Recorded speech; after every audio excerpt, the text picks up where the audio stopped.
to my Lawrence Tears fan. What it do? It's your man Subliminal 209. You know what time it is. It's Knicks after party, y'all.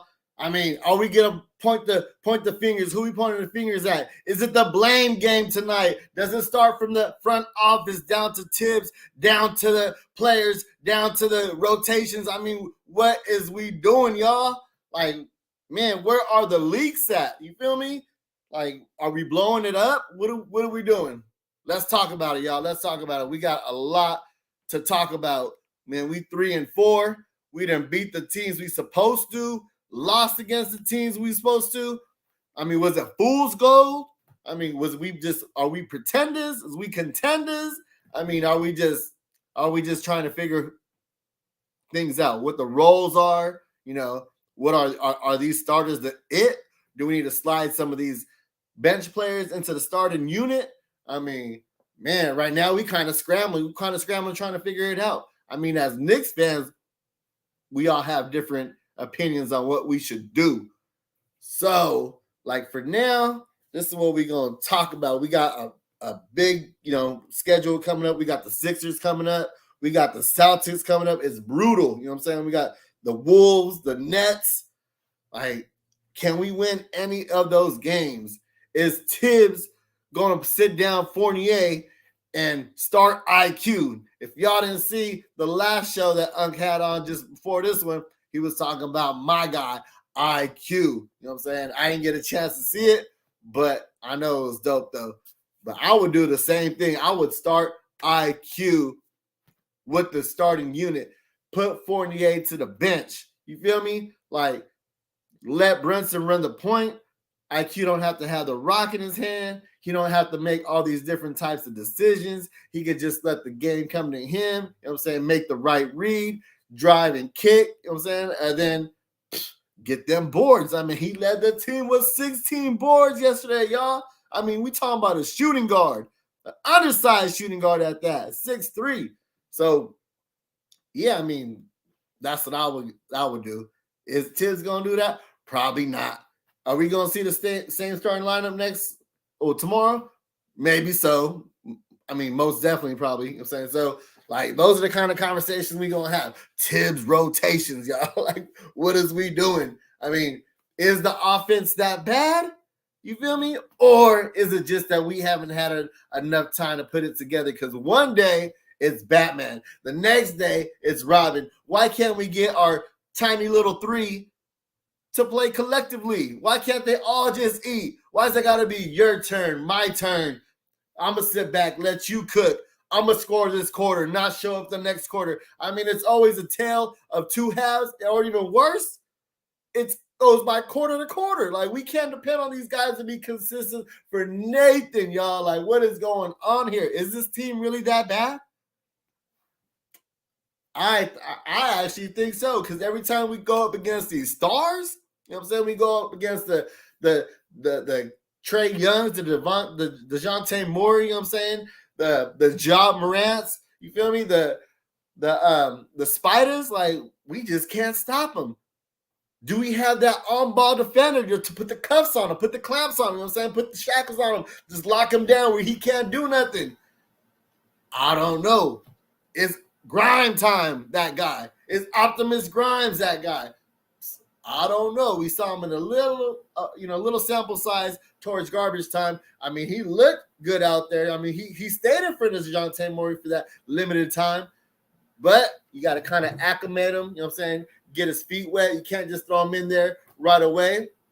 So is he that missing piece to be a lockdown defender against these stars? Will Tibbs later on move him into the starting lineup? I don't know. I mean, we see the strengths of each one of these individuals, but it depends on, are they on the floor at the right time? I mean, our bench is doing it, though. You know what I'm saying? Our bench is averaging like, 46 points a game, 42 points a game? I mean, I had it down somewhere, but yeah, I mean, they doing their thing. They averaging like 40-some points, 42 points a game, which is great. And I think that the starters is averaging like 62. And I'm talking about just those 4 games that we lost against, y'all, like against those contending teams. You feel me? So can we put it together? Is it too late? I mean, if we lose these next 4 games against these playoff teams, do we have enough in-house to dig ourselves out of that hole? No. He said no. Ugg said no. What's good, Ugg? Hey, boss. What's good, boss? I just wanted to chill backstage and let you get your monologue in, man, and connect with your peoples. You know what I'm saying? Instead of putting this big ugly bug on screen and being a distraction. And salute to the chat. Salute to all y'all kicking with us right here. Knicks after party. I got Ugg in the building, the number 1 in Knicks universe. Man. Chief Rocker. And then hopefully our guy Cully Goat pulls up soon, because I know he got a lot to say. You know what I'm saying? He's been partying, not Knicks after party. He's been having his own solo parties. You know, the VIP parties that I didn't get invited to. So he's been MIA the last 2 weeks, and hopefully he pulls up tonight. Pull up. We're not gonna hold our breath on that. We're gonna keep the party going, y'all. Can I answer your question? Yeah, which one? There's a lot of questions. So here's my answer to your question. The one that you asked, like, what will we do? Can we turn it around? Start Emmanuel quickly at point guard. Move Jalen Brunson to the 2. Right? Even out RJ Barrett and Cam Reddish's minutes. Right? Like one dude's playing 16, the other one's playing 35. I would say make that more like 28-28. Cam and RJ. Right? Julius Randle. I'm giving Julius Randle 5 games to get back on track. And if he's not back on track, I'm saying even out Obi Toppin and Julius Randle's minutes. Eddie C is in the building. So you're talking about a clean slate, everybody. Nah. I'm talking about a transition. I'm talking this is a transition. You move RJ Barrett. This is a warning shot. I'm evening out the minutes between you and Cam. Because if that don't send a message to you, then the next step is to flip-flop minutes. Cam Reddish start, RJ off the bench. Oh, so you hearing that Biggie song? Everybody get one more chance. No, I'm saying enough is enough, bro. Right. I don't give a shit about these slow starts. Don't talk to me about, I always start the season slow. It'll work itself out. No, it won't work itself out. You like it'll work itself out. Meanwhile, Cam Reddish ain't getting minutes. While you tinker with your game. Julius Randle like, the shot is not falling right now, man, but it'll. No, it won't. Because while you out there tinkering, Obi Toppin is not playing. Just wasting minutes. Yeah, wasting minutes. You wasting these guys while y'all tinkering. Yeah. While Fournier is going 1 for 6, we can have somebody else going in there grabbing boards or getting. I don't want to see Evan Fournier no more. Nah. No more, bro. And I know Cully gonna come in here crying. But I love Fournier and I love Tibbs. You know how Cully do. I love French toast and croissants. I love croissant. You know how Cully do. Yeah. Cully gonna come in here whining. Uncle Freezer, you always talking about being fair. You know what I'm saying? What I'm saying is this. Give people a fair opportunity to perform, bro. Don't be giving them like 5 minutes. Yo, I'm giving you 5 minutes to prove to me that you Kevin Durant. Really? Yeah.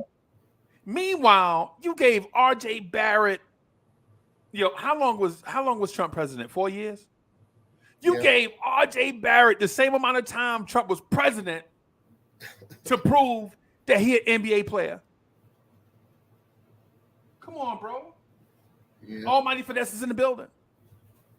And so here's my thing. So sub, not to hijack your joint. No, but here's the thing. Has Emmanuel quickly not proven to everyone that when his shot is not falling, he is capable of doing something else at a high level? He is still going to contribute whether his shot is falling or not. Exactly. Whether it's getting boards, whether it's playing defense, whether it's hitting free throws. Yes. Like it might just alter from game to game depending on what we need. You feel me? So if they're not getting any boards because they haven't been getting any boards with Obi and iHeart, so IQ has to go in there and snatch them boards up. Right. So he's just filling out the game and trying to figure out what it is that they need at that point. Right. You know he'll do basically what it is he'll do whatever it takes to help the team win. Whatever it takes. Right? Meanwhile, RJ Barrett's shot ain't falling. What else is RJ doing? He's gonna keep chucking. That's what he's gonna keep doing. and I love RJ, bro. I love RJ. I am the first RJ Barrett Knicks fan. Right? I'm the first. I remember when I said RJ Barrett's name, I remember people were like, who the hell is RJ Barrett? Right?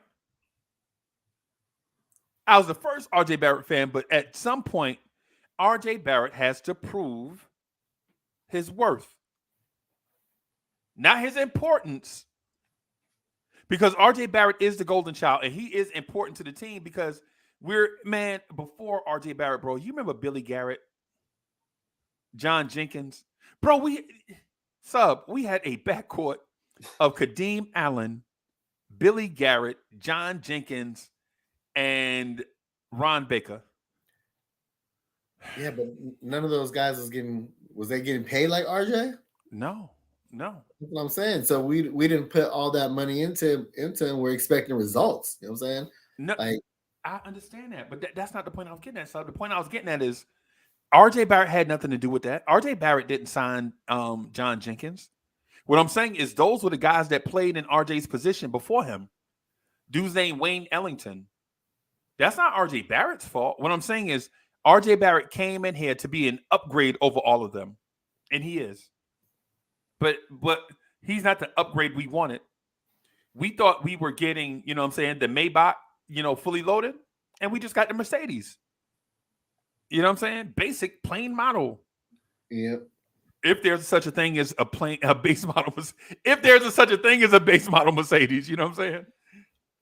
But we thought we were getting a Maybach. You know what I'm saying? I mean, the New Orleans Pelicans got a fully loaded Maybach with all the package, the fully loaded. The Memphis Grizzlies got one. But we can't just, we can't just blame RJ because we're not surrounding him. If he is the golden child and he is the face of the franchise, why not surround him around with more talent like they've been doing those other guys? They got, they got Ja, his guys. They got Zion, his guys. I mean, they surround those guys with talent. Like, who's the talent on our team? We just got Brunson. I mean, that's definitely an upgrade on that laundry list of point guards that we could go down. But he's not the franchise savior. He's not, like, he's just a piece. He's not the piece. And we're still trying to figure out can all these guys, these small three mesh together? You know what I'm saying? Like, Paris Douglas said RJ Barrett is Charlie Brown. Paris Duggan is an idiot. Paris Duggan said RJ Barrett is Charlie Brown. Yeah. Yo, that's crazy. That is crazy, bro. My bad for being immature, man. My bad. No, you good. I mean, be human. If something funny is funny. Yo. Yeah. My man called him Charlie Brown. Yo, that's hilarious, bro. We just got to figure it out because this is what we have. There's no point of looking out at window shopping. We missed that opportunity. This is what we have. So we gotta figure it out. I mean, we can't have all three of our small three, just one guy performing and the other guy's not performing. And just it's all bad. They gotta mix it up somehow. Yeah, I think the mix up is start Emmanuel quickly at point and let Jalen Brunson play that role like he played next to Luka. You know what I'm saying? Play that role like he would just flat out score or go get buckets, be distributor, all of that stuff, right? And then let IQ do all the dirty work, the Swiss Army knife stuff. You feel me? Right. Like when let quickly be the point guard in theory that sets some people up, gets us into offense, let them acquiesce around the court. Because quickly from what we've seen from quickly is this: when he's hot, he can score with anybody in the NBA, right? When he's not hot, he can out rebound your starting center, right? When the team needs him to be the do it all guy, he can get you triple doubles, right? And quickly gives you average to above average defense at the point of attack, where Evan Fournier is not going to give you above average defense at the point of attack, right? So basically, what it is you're taking quickly and removing Fournier, not quickly at the 2, but quickly at the 1. I don't ever want to see Emmanuel Quickly at the 2 as a starting 2 guard. Maybe a 2 guard off the bench against second units where he could score against fringe NBA players. But I don't ever want to see Emmanuel Quickly going up against Bradley Beal or Devin Booker. I don't ever want to see that, right? But what I could see, I could see Emmanuel Quickly in a disciplined see, on the second unit, he not disciplined, right? In the second unit, he just go for what he know, right? On the first unit, though, when you have a disciplined setup, Tom Thibodeau, you know what the offense is. It's so basic. It's 1, 2, 3. It's read and react. If nothing's there, high ball, screen and roll. At 10 seconds, get it out to Julius Randle or Jalen Brunson to go get you a bucket late in the shot clock. That's what we run every time down floor. You see it. Yeah. So are you not worried about IQ missing guys cutting, or, you know what I'm saying, OB on the corner, clapping, waiting, you know what I'm saying, waiting to hit that open 3, just those split second decisions that a point guard needs to make the right read? No. Are you okay with him missing those certain assignments in key moments? And hear me out on it. Read and react, right? So read and react is pass to the man that's open. Pass to the person with the best opportunity to score. He don't have to make a decision there. Dude open, give it to him, right? And then if there's nothing there, and about 60% of the time, nothing to be there. 70% of the time, nothing to be there, right? So then the Knicks get into the high ball screen and roll. And guess what? Jalen Brunson's on the floor.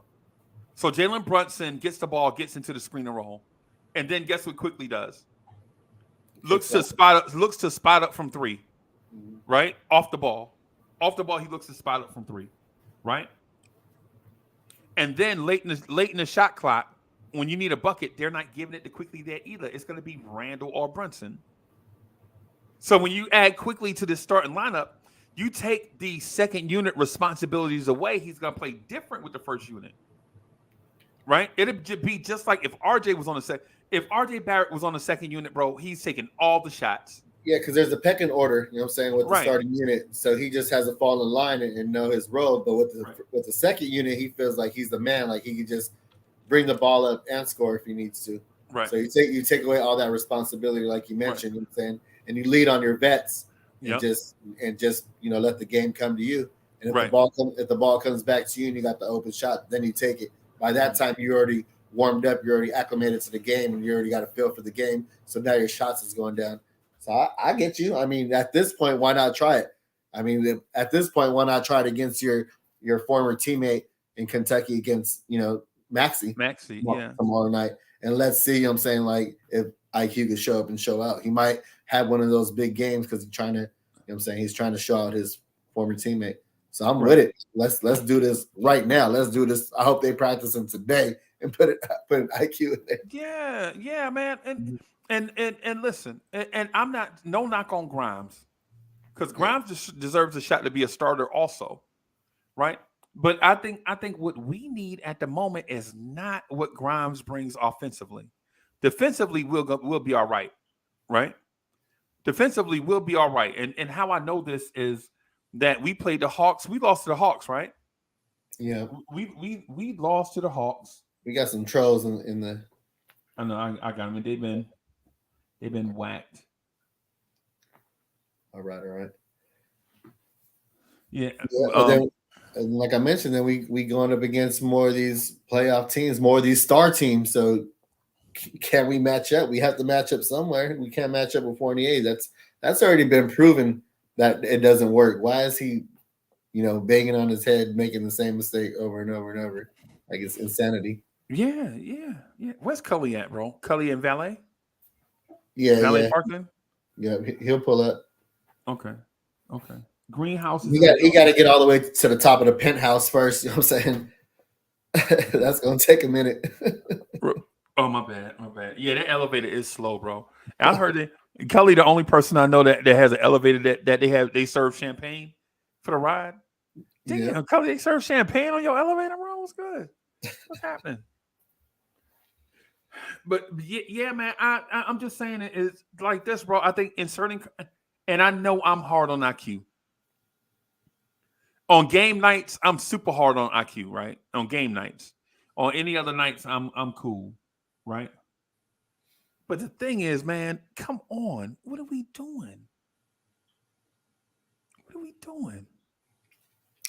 But you see, though, he's elevating his game. Like he's not making. We talked about him deflating the air out of the ball, dribbling the air out of the ball, and now he's not doing that. Now he's being decisive with his passing and trying to win in different ways, though. So I'm liking it. That's what I always like about IQ. He's a student of the game. He's not just gonna make the same mistakes. He's gonna figure it out, and that's why when people are so low on him, I'm like, just give him time. You know what I mean? He's just that type of guy. That type of guy that got into the league and was talking to the refs how to get those fouls. You know what I'm saying? Taking the tablet to the bench and trying to rally up the troops on with the second unit and letting them figure out what to do. I mean, he's that leader. You know what I'm saying? He's that leader. And if he could get into the starting unit, I think that'll just, puff his chest out a little more and just make him realize, hey, this is where I belong. You know what I'm saying? This is what I wanted. You know what I mean? So I'm down with it. I'm with it. Yeah, man. I'm bro. My thing with Tibbs and his organization is clearly there are politics at play. Quickly is not going to be the starter because Evan Fournier makes $18 million. What is that? What does that mean? Is Evan Fournier the future, or is he? Yeah, we're developing Evan Fournier and Derrick Rose, bro. Or is he gone after this year? I mean, after this year, we don't even got to pay him. So what's the point of even having him on? You know what I mean? Having him as a starter, all that politics stuff needs to stop. Yeah, I mean, is he making us a playoff team? Like, nah, man. We didn't already prove that last year. I mean, it's the same starting unit, except we substituted Brunson, Kemba for Brunson, or Derrick Rose for Brunson, or Burks for Brunson. Right. I mean, and the rest of the league, got better. Everybody got their stars. They got the DeJounte Murrays. You know what I'm saying? The Cavs got Spider. I mean, everybody made big moves while we sat pat and got Jalen Brunson. Right. A backup center, Isaiah Hartenstein. I mean, we knew what the position of need was. We just didn't do nothing about it. So, I mean, I think everybody's going to be in the hot seat these next couple of games if it goes downhill. Who we play tonight? We play Philly or Boston? Philly, right? We play Philly, and then we play Boston on Saturday. And then we play the Wolves after that. And then we play the Nets after that. Yeah. well, they just suspended Kyrie. Well, they played us before without Kyrie, and KD killed us. Yeah. So I mean, he puts on his uniform. He's ready. He ties up those laces super tight when he plays against us. Yeah. What I'm saying is, I think we have the options on the roster. I just think we don't experiment enough with guys like lineups and such to sit not in games. Now they may be doing it in practice and it looks like a cluster, but in games you don't see Cam Reddish be the primary playmaker, right? You don't see RJ Barrett at the 4 in a lot of stretches. You saw it Wednesday, but the game was over. Right. Tom Thibodeau can legit go to the press conference and say, "We this is Tibbs. You know, we experimented with a lot of lineups. We tried Randall at the 5, RJ at the 4, and it didn't work. And so Tibbs, you was down by 39, bro. I mean, you was down by 39. What you thought? RJ was supposed to hit a 40-pointer? I mean, come on, bro." But he's not gonna mention he kept the starters in there that whole time. You know what I'm saying? Towards the end of garbage time. Didn't he learn last year when RJ got hurt when he kept him in the game? And he kept him in the game.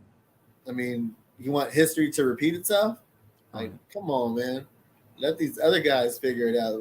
Right now is not the team. Those adapting moments was a little too late. Was a little too late, you know? Yeah, it was. Man. Yeah, man. Now I'm saying give IQ a chance. I'm saying give Cam Reddish some. Yo, RJ Barrett's 35 minutes a game. I'm immediately off rip. Starting tonight. I'm telling RJ you getting 30 minutes. I'm giving those extra 5 minutes to Cam, and we'll do like a split, a 30 and 21, right? 30 and 21. And I know that's not 48, but somehow I think RJ and Cam both either played the 2, 3, and 4 during the game. You know what I'm saying? I'm splitting that time. I'm basically saying, RJ, listen, enough is enough of this. You feel like you got till January to get started. Every time I think about it, it make me mad, bro. RJ Barrett feel like he got till January to get his shot on track. Well, you know, I start every season. Really? This is year 4. What you talking about? What we supposed to do? Fast forward until January? Well, you can sit on the bench. You can sit on the bench until January. Then you can sit on the bench until January. Till you figure it out. Till you figure it out. Mm-hmm. We're not just gonna hand you these minutes. Yeah, it take RJ Barrett is basically telling us, it take me about 800 shots to get my shot on track. Because he take 20 shots a game, right? And he's talking about maybe about 40 games. Well, no, I'm sorry, about 30 games. So that's 600 shots. So RJ Barrett need about 600 shots to get his shot on track. Yeah, am I the only person that understand how ridiculous this sound? They wouldn't allow that on any other team. You know what I'm saying? No. RJ Barrett, I need about 600 game shots in order to get on track. Y'all know I start the season slow. If Cam Reddish had said that, Cam Reddish would be the starting power forward for the Yakima Sun Kings right now. Think about it. Think about that, right? Think about if Grimes or McBride or Quickly had said that. Tibbs would question their professionalism in a press conference. RJ Barrett, I always thought the season slow. You know, I don't know why that is, man, but it is what it is. No, it's not. Is not what it is. RJ Barrett, you telling us, I need about 600 shots to get, to get my shot going. How about just take less shots and do something else, huh? Yeah, how about share the basketball, man? Yeah. How about share it, man? And Kerry Counts, I understand that. I know it's not one man. I know it's not that. I know it's not that. But what I'm saying is when you have a roster and the important guys are taking the same stance as RJ Barrett, I start the season slow. Or, my three's not going. I just got to keep shooting that 3 until it's falling. This is Julius Randle. They're giving me the 3, man. I got to take it. No, you don't. Not when it's not hitting. Yeah, nah. Yeah, right. Y'all want Julius Randle to keep shooting the 3? Nah, he's on an ultimate low this year. You know what I'm saying? Yeah, Chad. You better use your strengths and go bully ball, go downhill. Right. Yeah, man, it's frustrating, Sub. I ain't gonna lie to you. And then meanwhile, while RJ Barrett's saying it's taking 600 shots for him to get in rhythm, meanwhile, Cam Reddish and Obi Toppin getting 16 minutes apiece. While RJ Barrett, it need to take RJ Barrett 600 shots. They gotta step their games up, bro. This is ridiculous. Yeah, and also I don't want to. I mean, I'm gonna hop back to what you said about starting IQ. It does that one thing that you mentioned before is separate IQ and Obi as well. You know what I'm saying? When you put IQ in that starting unit, yeah. I just wanted to bring up that one point because I know you had mentioned that a while back on the other show, but yeah, man, and I feel like Obi be out there producing. You know what I'm saying? Like he out there hitting his threes. I mean, he'll hit two and then throw a UFO up there next. But I mean, he's open though. He's wide open when he's taking those shots, and he's only getting that limited time only, like you mentioned. So why not, split the minutes? Yeah. Split the minutes. Get everybody even chance. You know what I'm saying, to go out there and produce. If you're not out there producing in some way, shape, or form, then next man up.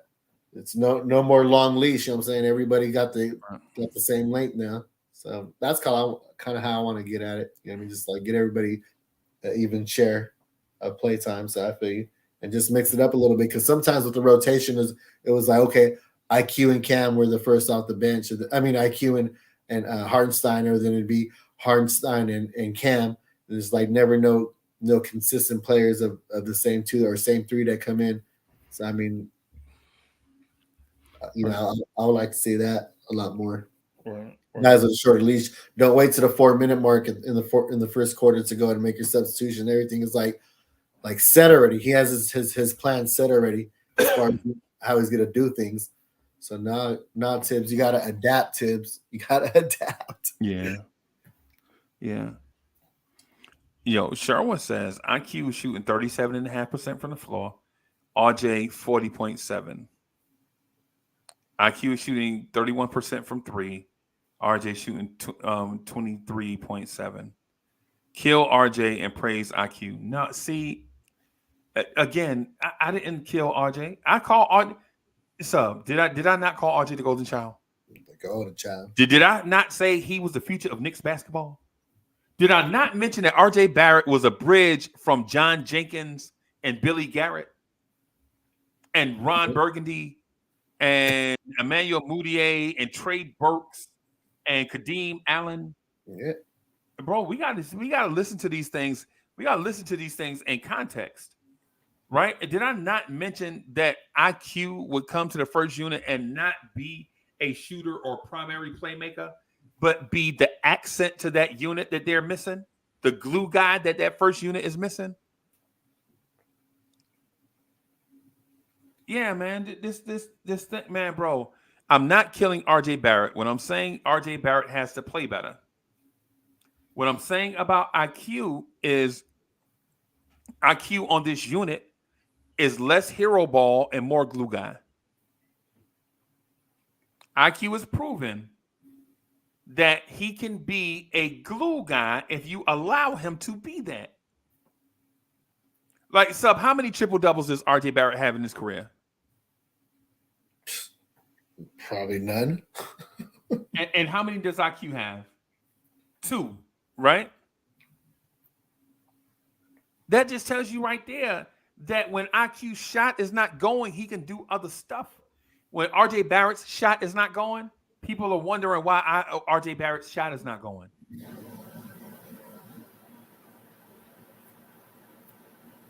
Yeah.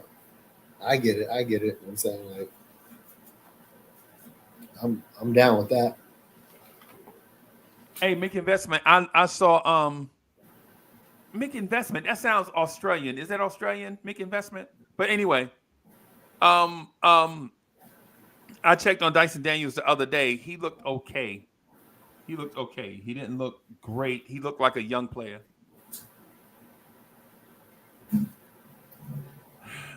RJ Barrett, man, has to step his game up, bro. He has to. And I understand that he's the golden child and nobody wants to slander RJ, and I don't want to either. Right? But what I'm saying is this. Emmanuel quickly, when his shot's not going, he does other stuff. Yeah, these players got to look themselves in the mirror, you know what I'm saying, and hold themselves accountable. Like, okay, if I'm not cooking right now and I'm clanking, how else can I get the team? How else can I make this team better?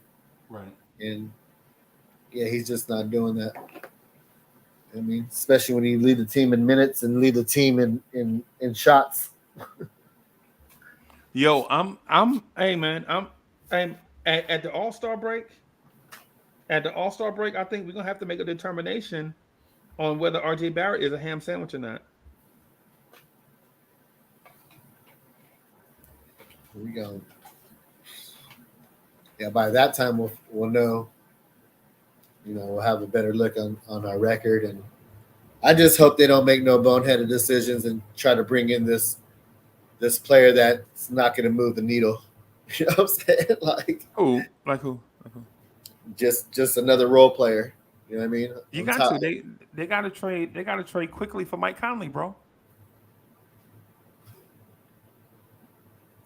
What does that do?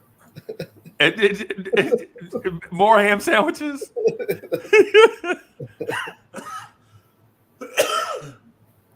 Yeah, more ham sandwiches. Yeah. Sherwood says Miles Bridges and Josh Primo. Yeah, I heard that. I seen that a lot in the chat. Yeah, Miles Bridges is a free agent. Who knows? I don't know. But you had that one show the other day talking about Primo. So would you take a chance on a Miles Bridges and right. messing up what the Knicks are trying to do as far as bringing in choir boys, and you trying to stain that look? I mean, I don't know. Not Miles Bridges. Is he convicted? I mean, there was a lot of footage on that whole incident. He reached a plea deal in his domestic violence case. Yeah. He will spend 3 years on probation, but see no jail time as part of a plea deal reached Thursday to a felony domestic. Bridges reached a plea with the prosecutors in Los Angeles, which will serve 3 years on probation, complete 52 weeks of parenting classes, 52 weeks of domestic violence classes, serve 100 hours of community service after pleading no to one count of injuring a child's parent. I don't know, bro. That's a lot. Yeah, that's too much. That's a lot, bro. I'm a pass. I wonder what Cully. I wonder what you ain't heard from Cully yet? Yeah, he's backstage, I guess. Okay, come on, bro. If Cully was backstage, I'll see him. Oh well, maybe he said I'm here. Maybe he just pulled up. Oh. Maybe like you said, that elevator's slow. Yeah, he probably somewhere drinking champagne. So he probably somewhere drinking champagne with Tibbs. You know what I'm saying? Just me doing Cully voice. Tibbs, you my man. You know what I'm saying? Yo, the one thing I do know about the Cully GOAT though is, Cully loved Tibbs. He loved Randall. He want Randall to take like all the. Yo, it's a joint. Let me see. Wait a minute. Hold on. Cully said he here. I don't see Cully. Okay, hold on. Let me figure something out. I told you. Cully messing around, bro. That's the text that I got. Cully, come on, bro. Let me see something, man. Cully probably somewhere like. Okay. Cully GOAT, what's good? No, what's good? He got a hangover and everything already. No hangover. No hangover, man. I'm here to talk about these Knicks, man. That's all. Here the spot with that Carlton vest on. Nah. Look at that. No. Yo, we can't do the Carlton dance. We here to talk about these Knicks, man. That's all. And JJ, yes, I did want Bridges, but this season, and JJ, you could agree with me after this season, no? Disagree or to agree? This season it's not looking too good, man. But salute my guys, Freezy. Salute sub 209. Yeah. Boom. It's been a minute, bro. It's been a minute. We just happy to have you back on board. Boom. Salute, man. Salute. Yo, so is the vet just as good as the Ferrari? I don't know the difference. I ain't never had both at the same time. You know what I'm saying? Is there really a difference? Is a vet the same as a Ferrari? Yeah, people with vet say it's the same as a Ferrari. I mean, I don't know. I ain't never had neither one of them. I was in a vet one time, but it's uncomfortable, man. It's too small for a big guy like myself. Hmm. I don't know, man. I think I like the I can speak on it though. The Vetty is nice though. The Vetty is nice. I like the Ferrari. I'm about to say I like the Ferrari. That's about all I can say. Yeah, man. Yeah, man. You know. So what's the deal, man? You with Tibbs or what, bro? Why you with Tibbs? You want Tibbs to get an extension? You know what's funny? So this season, I was actually starting to buy into Tibbs, despite the stuff I said about him. I was trying to buy into his system. You was giving him a clean slate. Yeah, I was starting to buy into his system at the beginning, preseason. Yeah, okay. Because I wanted to be quote unquote positive, right? So I wanted to buy into Tibbs' system, but here we are. Was it 3-4? Yeah. 3-4. Yep. Here we are 3-4, and I mean it doesn't change my stance. I'm still biting in the Tibbs system, but here we are 3-4, and I feel the same until I should be proved otherwise. I'm trying to believe in everybody. Randall, Tibbs, on my fault. I think my thing was froze. RJ, yeah, I heard my rain on RJ. People said Cully, you're a hater. How do y'all feel about RJ now? Would y'all still give him 120 million? Oh boy! Don't give me that bullshit. Sorry, pardon my language. It's bullshit.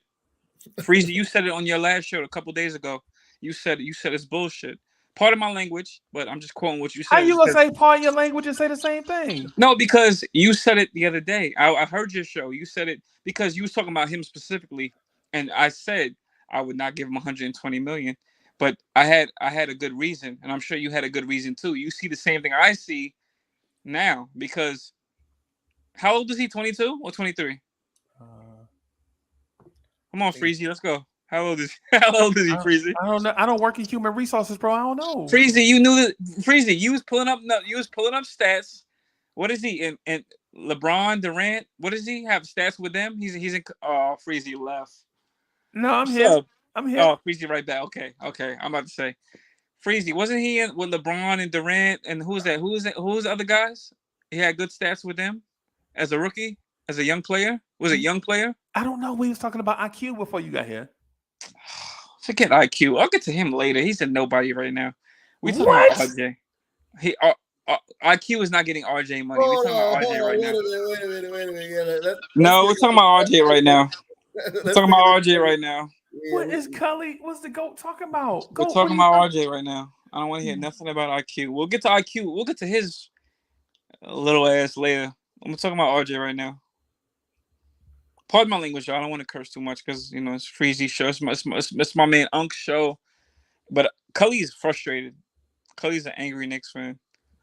And I won't hold my tongue for nobody. Shout out to Freezy. Shout out to Sub. What's up with you and Thibodeau though? What's up with you and Tibbs? I didn't come in here. I didn't come in here about Tibbs. I came in here about. No. I'm with Tibbs right now. I came in here about RJ. Because if I'm not mistaken, I had a rant on an episode. Maybe it was 4 episodes ago. I had a rant about how much I would pay RJ, and people called me a hater. People said, "Oh, Cully, you're POS." You was talking about like 4 years, 80 million. Yeah, 4 years, 80 million. No. Nah. We talked about it because we talked about during the summer. 90 the most. No. You said 4 years, 80 million because you would go after Miles Bridges from Charlotte. I did. I admit. And Charlotte, where's JJ at? JJ and this is before all the charges came out. Everybody, this was before all. Yeah. No, it was kind of like, but a little bit before and during the charges. I still wanted him, but now he's a lost cause. I wanted Miles Bridges, but yes, I wanted Miles Bridges from the start. I said this before the season ended. I said, watch what Michael Jordan do with Miles Bridges. I said he's not going to extend him. I said Miles Bridges wants the max, and I said, and I also said Michael Jordan is he's going to play him. He's going to fumble the bag, but it looks like Miles Bridges fumbled the bag. One of them fumbled the bag, and it was Miles Bridges. I wanted Miles Bridges. That's what I wanted. How do y'all feel about Randall now in the chat? Let me hear some comments. But I wanted Miles Bridges. He could be a small forward for us. He doesn't have to be a 4. We can still have Randall and get Miles Bridges. How do y'all feel about Miles Bridges now? I mean, he's still, you know, you don't beat women up. You don't do stuff like that. So yeah, we don't condone that. No, we don't condone. No, and JJ called me out for that. Salute JJ. He called me out. He said, "Cully, what's up with you?" He's like, get your head right, man. What's going on in your head? I remember JJ said that. Salute. He said that to me, and I was mad because I said in the NFL, football players be doing that all the time, and they still get picked up. No, we're not talking about NFL. Talking about NBA. Yeah, and we ain't condoning that. Yeah, we're not condoning that. Yeah, but we're gonna make that a thing. Not to condone. We're not condoning that over here on Blue Orange Tears. We're not condoning beating up women. So, but still. So yes. So anyway, fast forward. Randall, I'll get to him later. Who was I on? RJ? Yeah. Chet, would y'all pay RJ 120 mil? Remember when I had that rant and everybody called me a hater and they said, "Oh, Cully's bugging." I said, and Freezy, just listen to me. Don't even cut me off, Freezy. Freezy, on your other show, I think it was about 4 or 5 days ago. Could have been last week. You said, "I think RJ should lose weight." Didn't I say that in Summer League? I said him and Grimes. RJ should lose weight. I said him and Grimes should slim down some because they're not athletic. So maybe their body could be more fluid. I said that. And I heard you say on your show a couple days ago, you said RJ should lose some weight, slim down, get a little bit more fluid. Because you was pissed with RJ. I'm still a little tiffed with RJ. Okay. So when I said this, people said, "Oh, RJ's fine. Knicks are fine. So we're 3-4 now. Are you sure the Knicks are fine? I mean, it's still early in the season. But people came at me for that. Cully knows what he's talking about. I know what I'm talking about. I'm not stupid. So anybody feel the same way? That RJ should slim down some instead of having this big body and getting blown by play after play at the 2? Because RJ Barrett's not a 2. He's a 3? RJ Barrett's a power forward. He's a 4. He's a power. Yeah, he's a 4. He's a sorry behind 4 then. Yeah, so, RJ Barrett's a undersized power forward. That's not athletic. Oh, so he's a sorry behind 4. So no, RJ Barrett is a Jay Crowder without defense. See, somebody said Almighty Finesse. I ain't seen him in a long time. Salute Almighty Finesse. He said RJ got to go. I love RJ. He's playing like a girl. Ron Cleveland's in the building. Who? Ron Cleveland. What's good, Ron? Salute Ron. Get him up here. But salute Ron. But RJ is not it. See. Well, nice. Would y'all want to open the panel up? I don't care because I'm ready. I got smoke for everybody. And wait, Freezy, where's your homeboy at? Where's your homeboy at, Freezy? Which one? Where's that? Is it Anthony King? Anthony King? No. Where's his sorry behind that? Yeah, where's he at? Who are you talking about?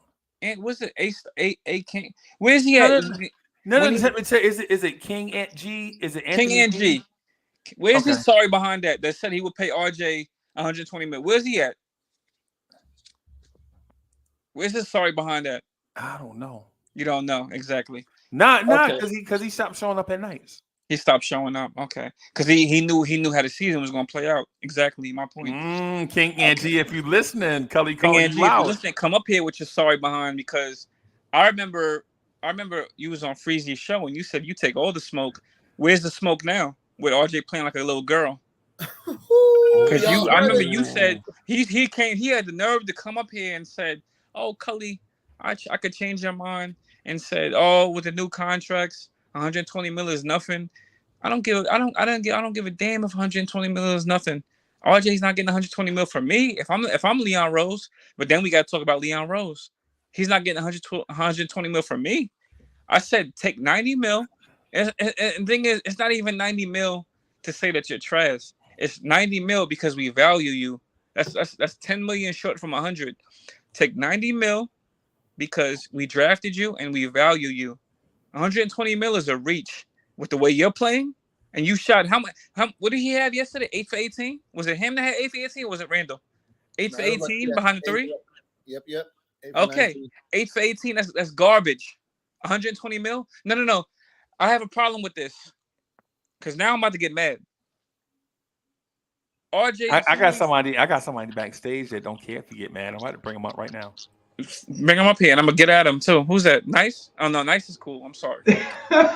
No, Nice is cool. I don't got no smoke for that. Nice is my guy. Oh, you changed. Is that Ron? Salute, Ron. Who's between Ron and Nice? Who's that? Jay. It's That's Jay. What's going on, fellas? What's good? Okay. Man. Hold on, let me just say something. Salute. Get him, Ron. Get him. Get him, Hold on, Ron. hold Get on, him, hold on, Ron. hold on. Get him. Hold Get on, him, Ron. salute. Get him, Ron. Get him. Hold on, salute. See, you made me forget what I was gonna say. Oh my god, you made me forget what I was gonna say. You too 8 young for to be 18? forget what you're gonna say, young fella. Young No. Hold on, 8 for 18. That's garbage. No. That's what I wanted to say. I heard on your show, Freezy. I think it was no, Freezy. I'm actually on your side. You said that I'm not gonna curse, but you said that it was BS. RJ is 22 years old, right? Yeah, I guess. Yeah. Why is RJ having slow starts? Everybody keeps saying, "Oh, RJ always starts." I said that right here. Yes, I said on your show, Knicks Ain't my after show. party. Knicks after party. It ain't mine. It's mine, yes, but I wasn't there. Cully's here Yeah, tonight. that's because you late. Okay. All All right. right. He said you wasn't there. I mean, I was just here because you was. I mean, come on. I mean, what I said was RJ Barrett sat his behind in a press conference and said, "I usually start the season slow, and it take me a while to get going. Usually around a such and such date. And when I did the numbers, that's 600 shots. So RJ Barrett is like, it's going to take me about 600 shots to get my shot right in season. That's how long it take me every year. No, Freezy. and that's a problem. Freezy, you kidding me? Yeah, and that's what I'm saying. That's a problem. Did he actually say that in the press conference? Yeah, did he say that? 600 shots? No. Did he? No. Did he say he starts slow? Every year. And he don't know why it is. He just got to keep doing, and it'll come around. See, this is exactly why, Freezy, I'm gonna tell you. You remember everybody, a lot of the Knicks fan base been up in arms.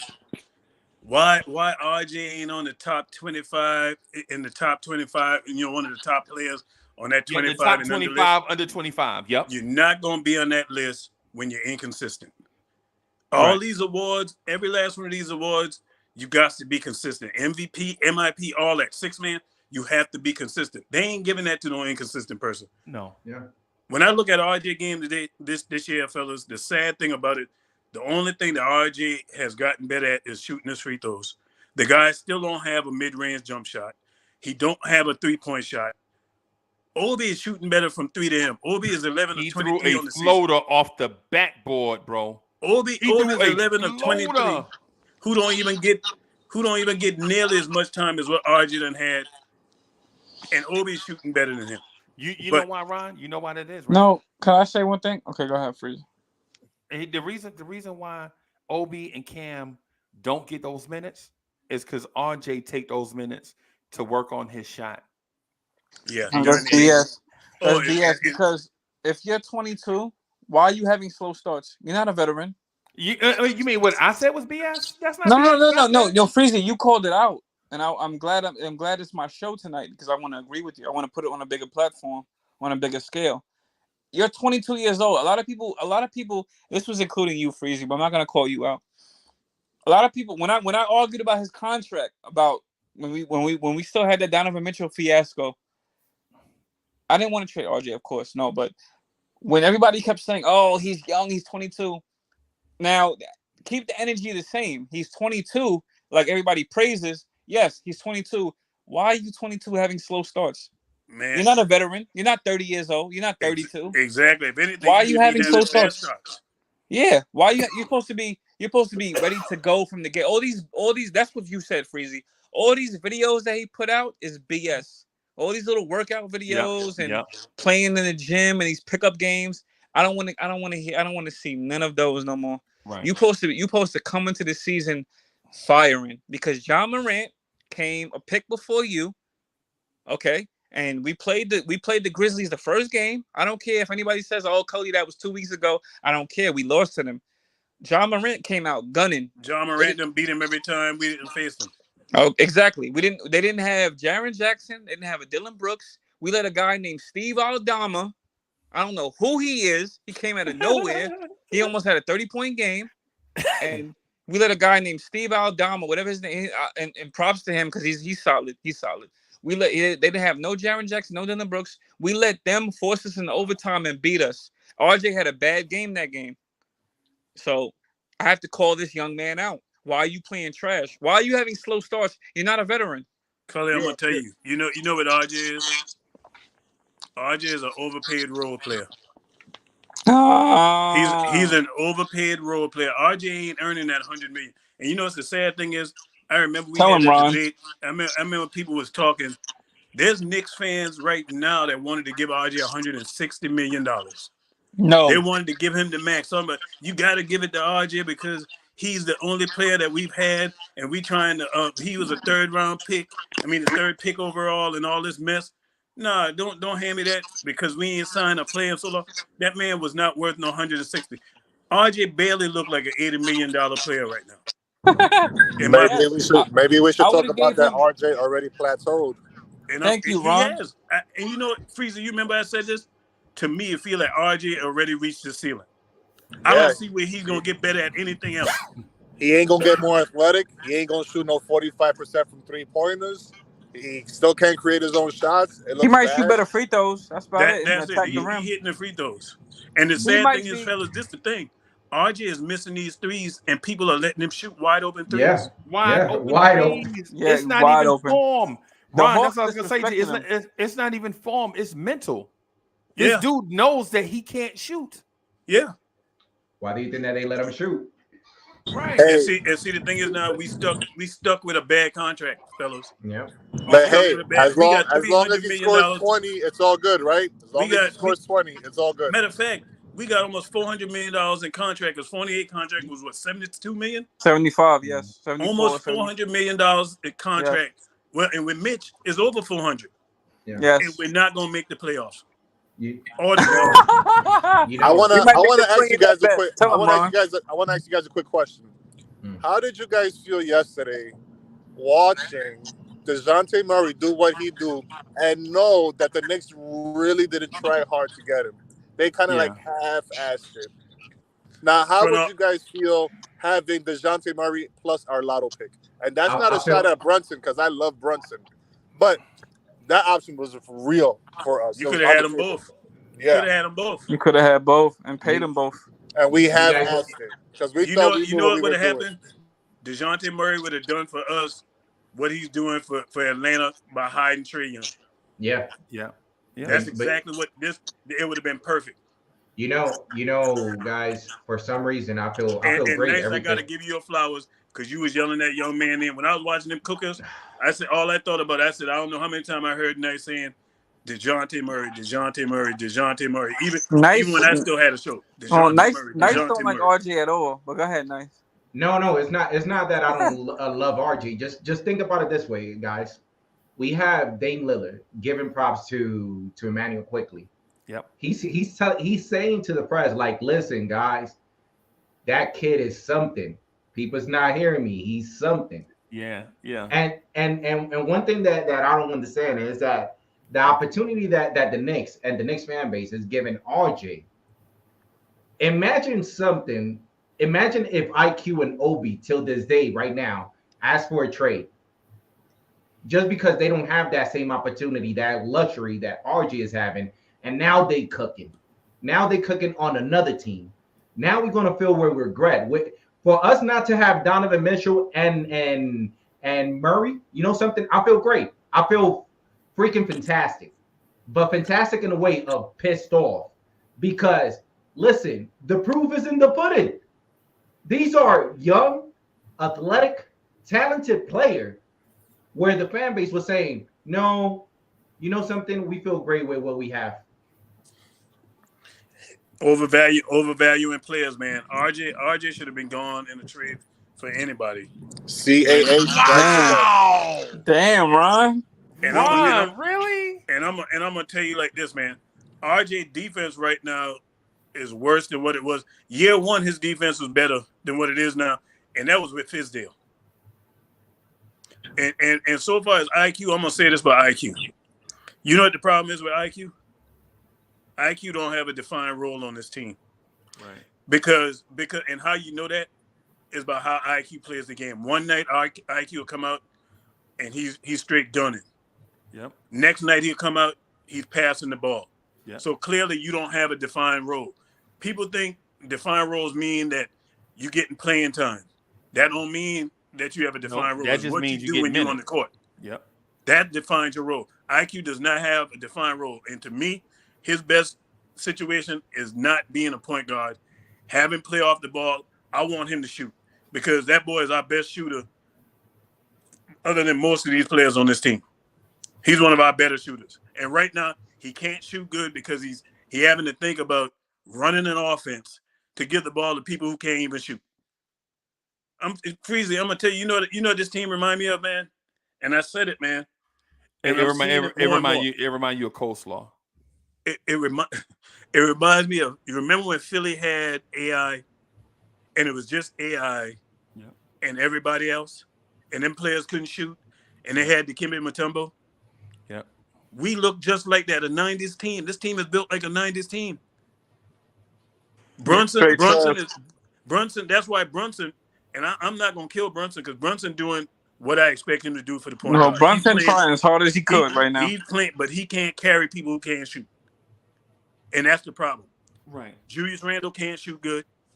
RJ can't shoot good. And Fournier. And you know Mitch can't shoot. And here's the secret. Here's the secret thing. And Fournier ain't shooting good. Hey, and so here's the thing about Fournier that I think people missing. I think Evan Fournier has lost a couple of steps. I think so too. You remember last year and the year before, he could kind of create little space quickness and get a shot off.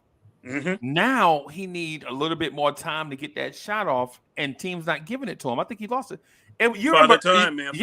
You remember Earl Campbell? Oh yeah. You remember Earl Campbell used to run? Yeah.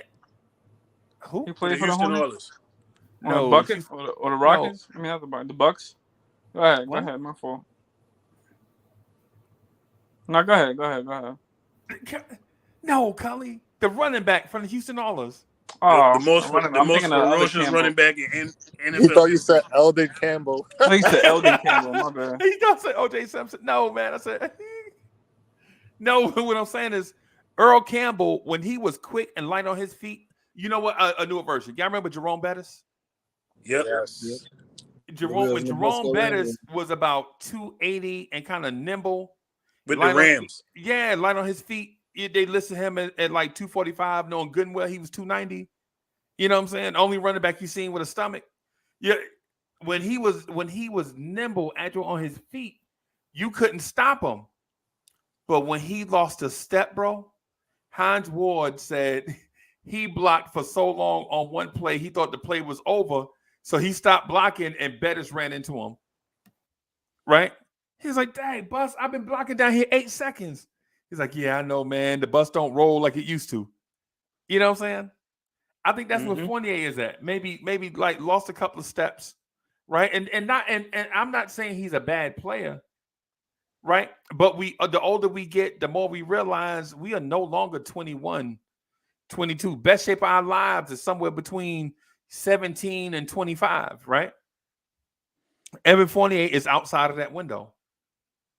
You know what I mean? And if he lost a step, he need to regain those steps on the bench. Exactly. If you know that as a coach, why do you keep doing it? Why do you keep trotting him out there then? I'm telling you, it's not Tibbs, it's MSG politics, bro. Freezy, I'm gonna tell you, you know it's apparent to me, man, and we know this for years. Everybody that's a Knicks fan, man. Everybody can't play in the Garden, man. No. Everybody can't play. They can come visit and play good for a night. But when you have to wear that jersey night in and night out and play in that Garden, it's tough. It's tough, man. And everybody ain't built for New York City. There's a lot of pretenders on this team right now, man. It's a lot of pretenders. You know what I mean? And I'm starting to see right through them. Julius Randle got to go, fellas. Julius Randle and RJ both got to go. RJ too. We're not gonna win with them two guys, man. Oh man. I hate to say it because I'm a diehard Knicks fan. Right. And they ain't gonna stop loving them no matter who come and who go. But man, this product on this floor, it looks bad. And Tibbs gets some of the blame too. But man, Tibbs can't clean up all this mess this front office and gave him. the lack of what he's been given. But Tibbs got to go too. It's gonna be a clean sweep in order for this thing to get better, man. Because I don't want to see because they're gonna make Tibbs out to be the scapegoat. Yes, he's gonna be the scapegoat. When the front office got a hand in this mess too. And, you know what? Think about this, Freezy. Them jokers interviewed before they hired Tibbs. They interviewed like 20 or 25 people. Matter of fact, Ime Udoka was interviewed by this front office. They went the route of Tibbs. So you mean to tell me if they fired Tibbs, you think I want them to hire the next coach? Absolutely not. And this is an indictment further. Your man done ran upstairs and told the owner that Tibbs is the problem last season. Right. And now you mean to tell me you brought him back this year? And you had a whole offseason to fix the roster and you didn't? You didn't. I understand if you didn't want to spend what you wanted to spend on Spider, but there was other people. It was a classic misstep. I mean, a major misstep. You spent all summer long flirting with Donovan Mitchell in Utah when Danny Ainge, in my opinion, never had any intentions of sending that guy to New York. No, he was not trained Donovan. He never was going to do that. But guess what it did? It kept you from pursuing anybody else. By the time that deal got done, training camp was right around the corner. Yep. There goes your season. Yep. That's what we talked. That's what we talked about in September. Mm-hmm. Hey Ron, and listen here, I got something for you. I'm doing a video, and this gonna tickle your ivory. All right, I'm gonna disappear in a few minutes. I'm writing a script for Bring Back David Fizdale. Oh, Cully, you muted, bro. Yeah, stop it, please. Stop. Yeah, no, Cully, because think about it.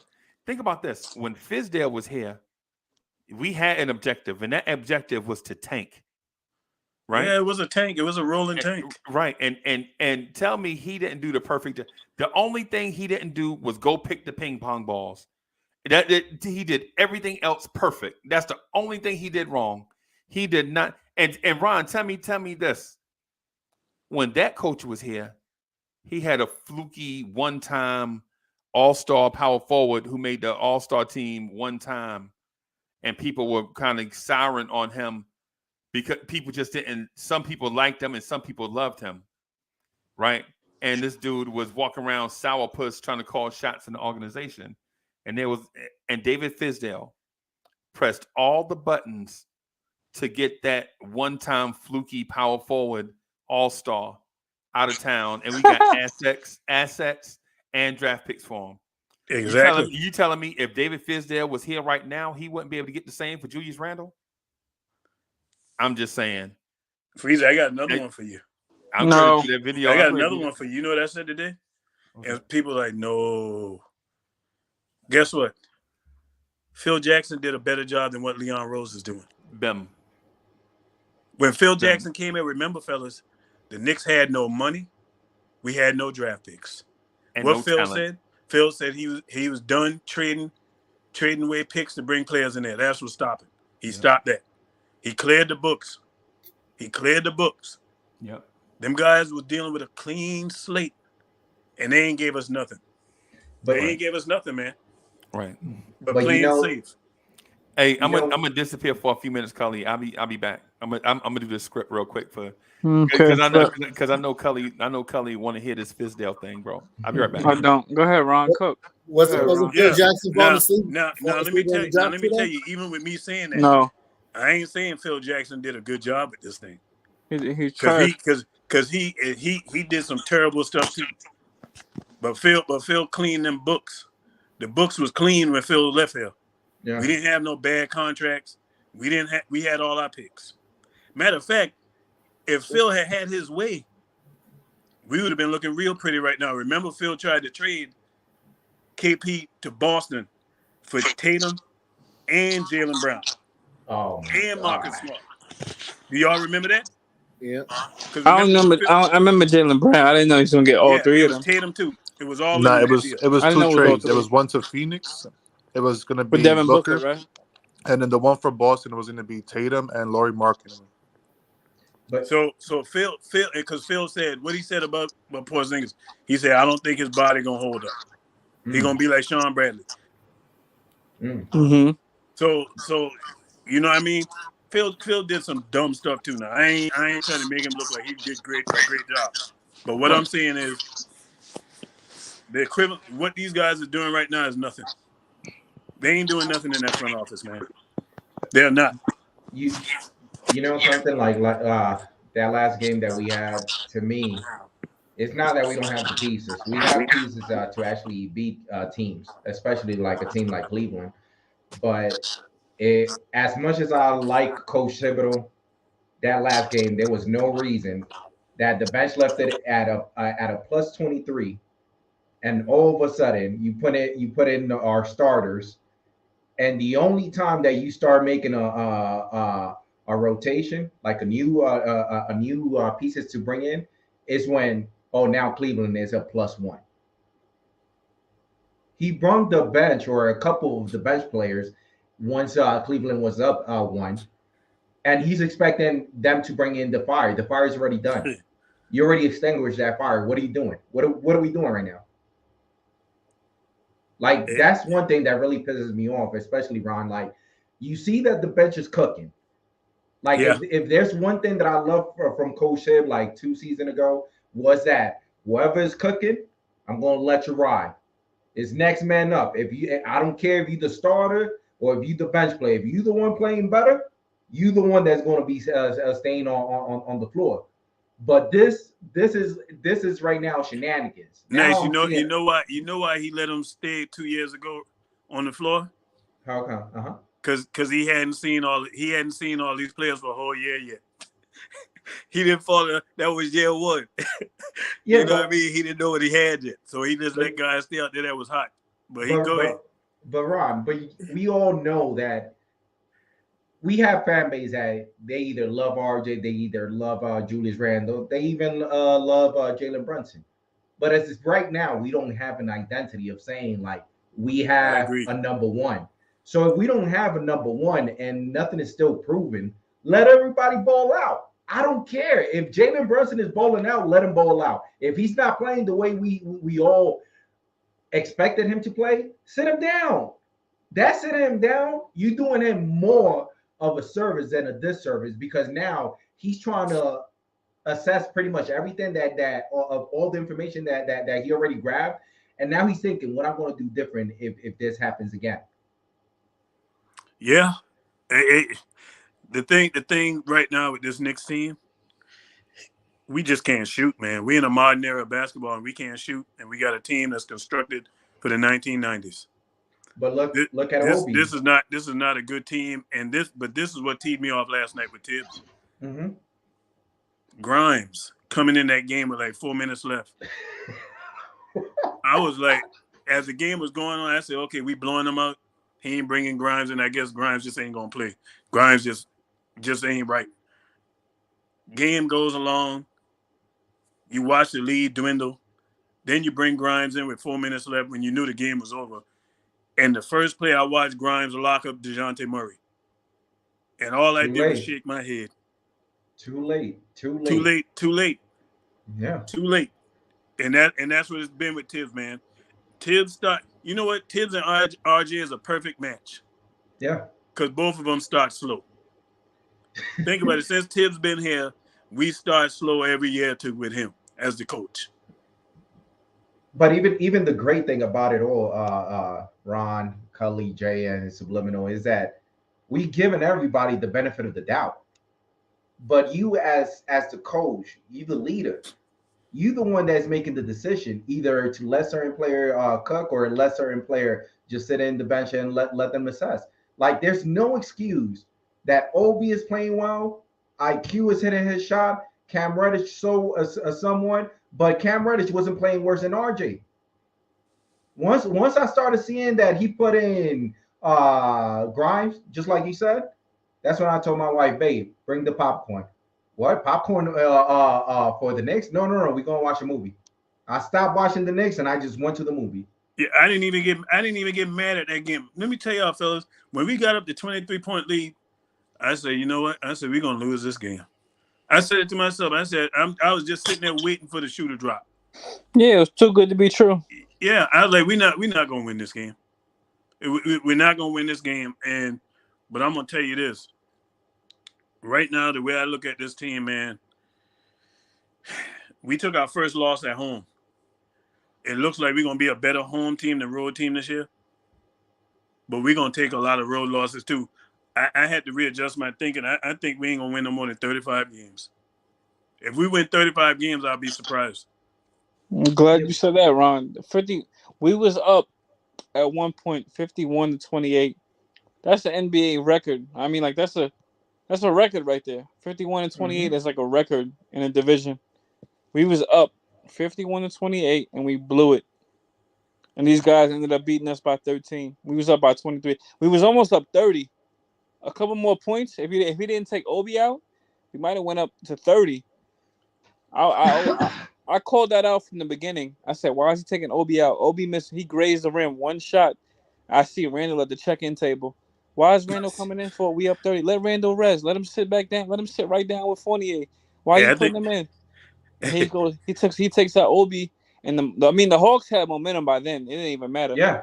DeJounte started just killing us. He started destroying us, and he took over the whole game from the ending of the first half to the end of the game. He started destroying us.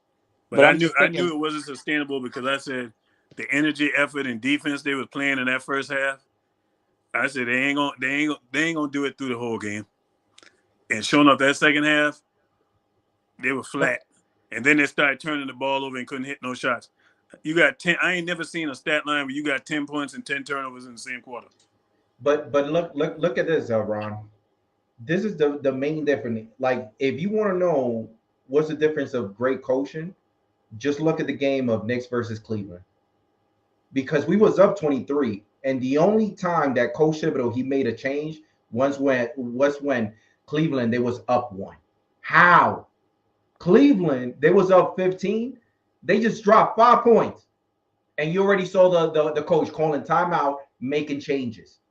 Because whatever is happening, I'm not going to wait until the last. Oh, the Knicks is up 1 minute, 1 point. Doesn't make no sense. You got to make something because the body language of a certain player says it all. So if I'm seeing that the body language is not right with the starters, you are forcing it. You are forcing it, and we're not seeing nothing. Then you bring in the bench. I'm thinking like, well, if the bench played the way they played like 15 minutes ago, we gonna be good. The bench body language was like, you know something? What's the point? And the biggest problem with Tibbs is when he pull players that's hot, he let them sit way too long before he brings them back. And common sense will tell you if you let a player that's hot sit too long, they're gonna come back in cold. Yeah. And that's what he does time and time again. And I just look at this team. I'm gonna tell y'all, fellas, this team is not. We're not a talented team. We're not. We don't match up good with teams in this league right now. We don't. Cleveland beat us. Cleveland is a more talented team. I tried to tell them, Ron. Cleveland is more talented than us. We lost the game. The Bucks. Atlanta is more talented than us. We lost the game. Milwaukee. Memphis, more talented. Milwaukee, more talented. Yeah. The Knicks, we don't have nobody that fears you defensively on this team right now, and nobody that fears you offensively. You know. So you're gonna lose more often than not. Ron, Translation, there's no difference makers. I agree with you 100%. But I notice one thing with the NBA league that sometimes talent is not all. Like pretty much coach said like there's certain games that I've seen that just because coach are making better decisions than others, it doesn't even matter what type of talent is in the other side. Just because you never know who's cooking. And this is what is mind-boggling. That you see players that is on fire. Obi is playing well. At least he's shooting well. IQ is shooting. You hearing even praises from other players talking about IQ. And you see in the fan base saying like, nah, RJ is better. Like if season 4 we still do not know what RJ is. I'm sorry to say to all the RJ fanatics, he's not it.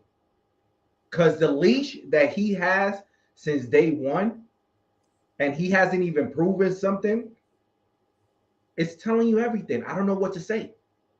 Yeah, I'm telling you like this. I don't shield none of these players, man. I don't care who it is. If you ain't playing good, I'm gonna talk about you. If you're playing good, I'm gonna talk about you. Hey, nice. We should talk about Quickly too because he's not looking so good neither. No, Yeah, but you know what it is? Quickly Ron said being it. asked to do something that he shouldn't be asked to do.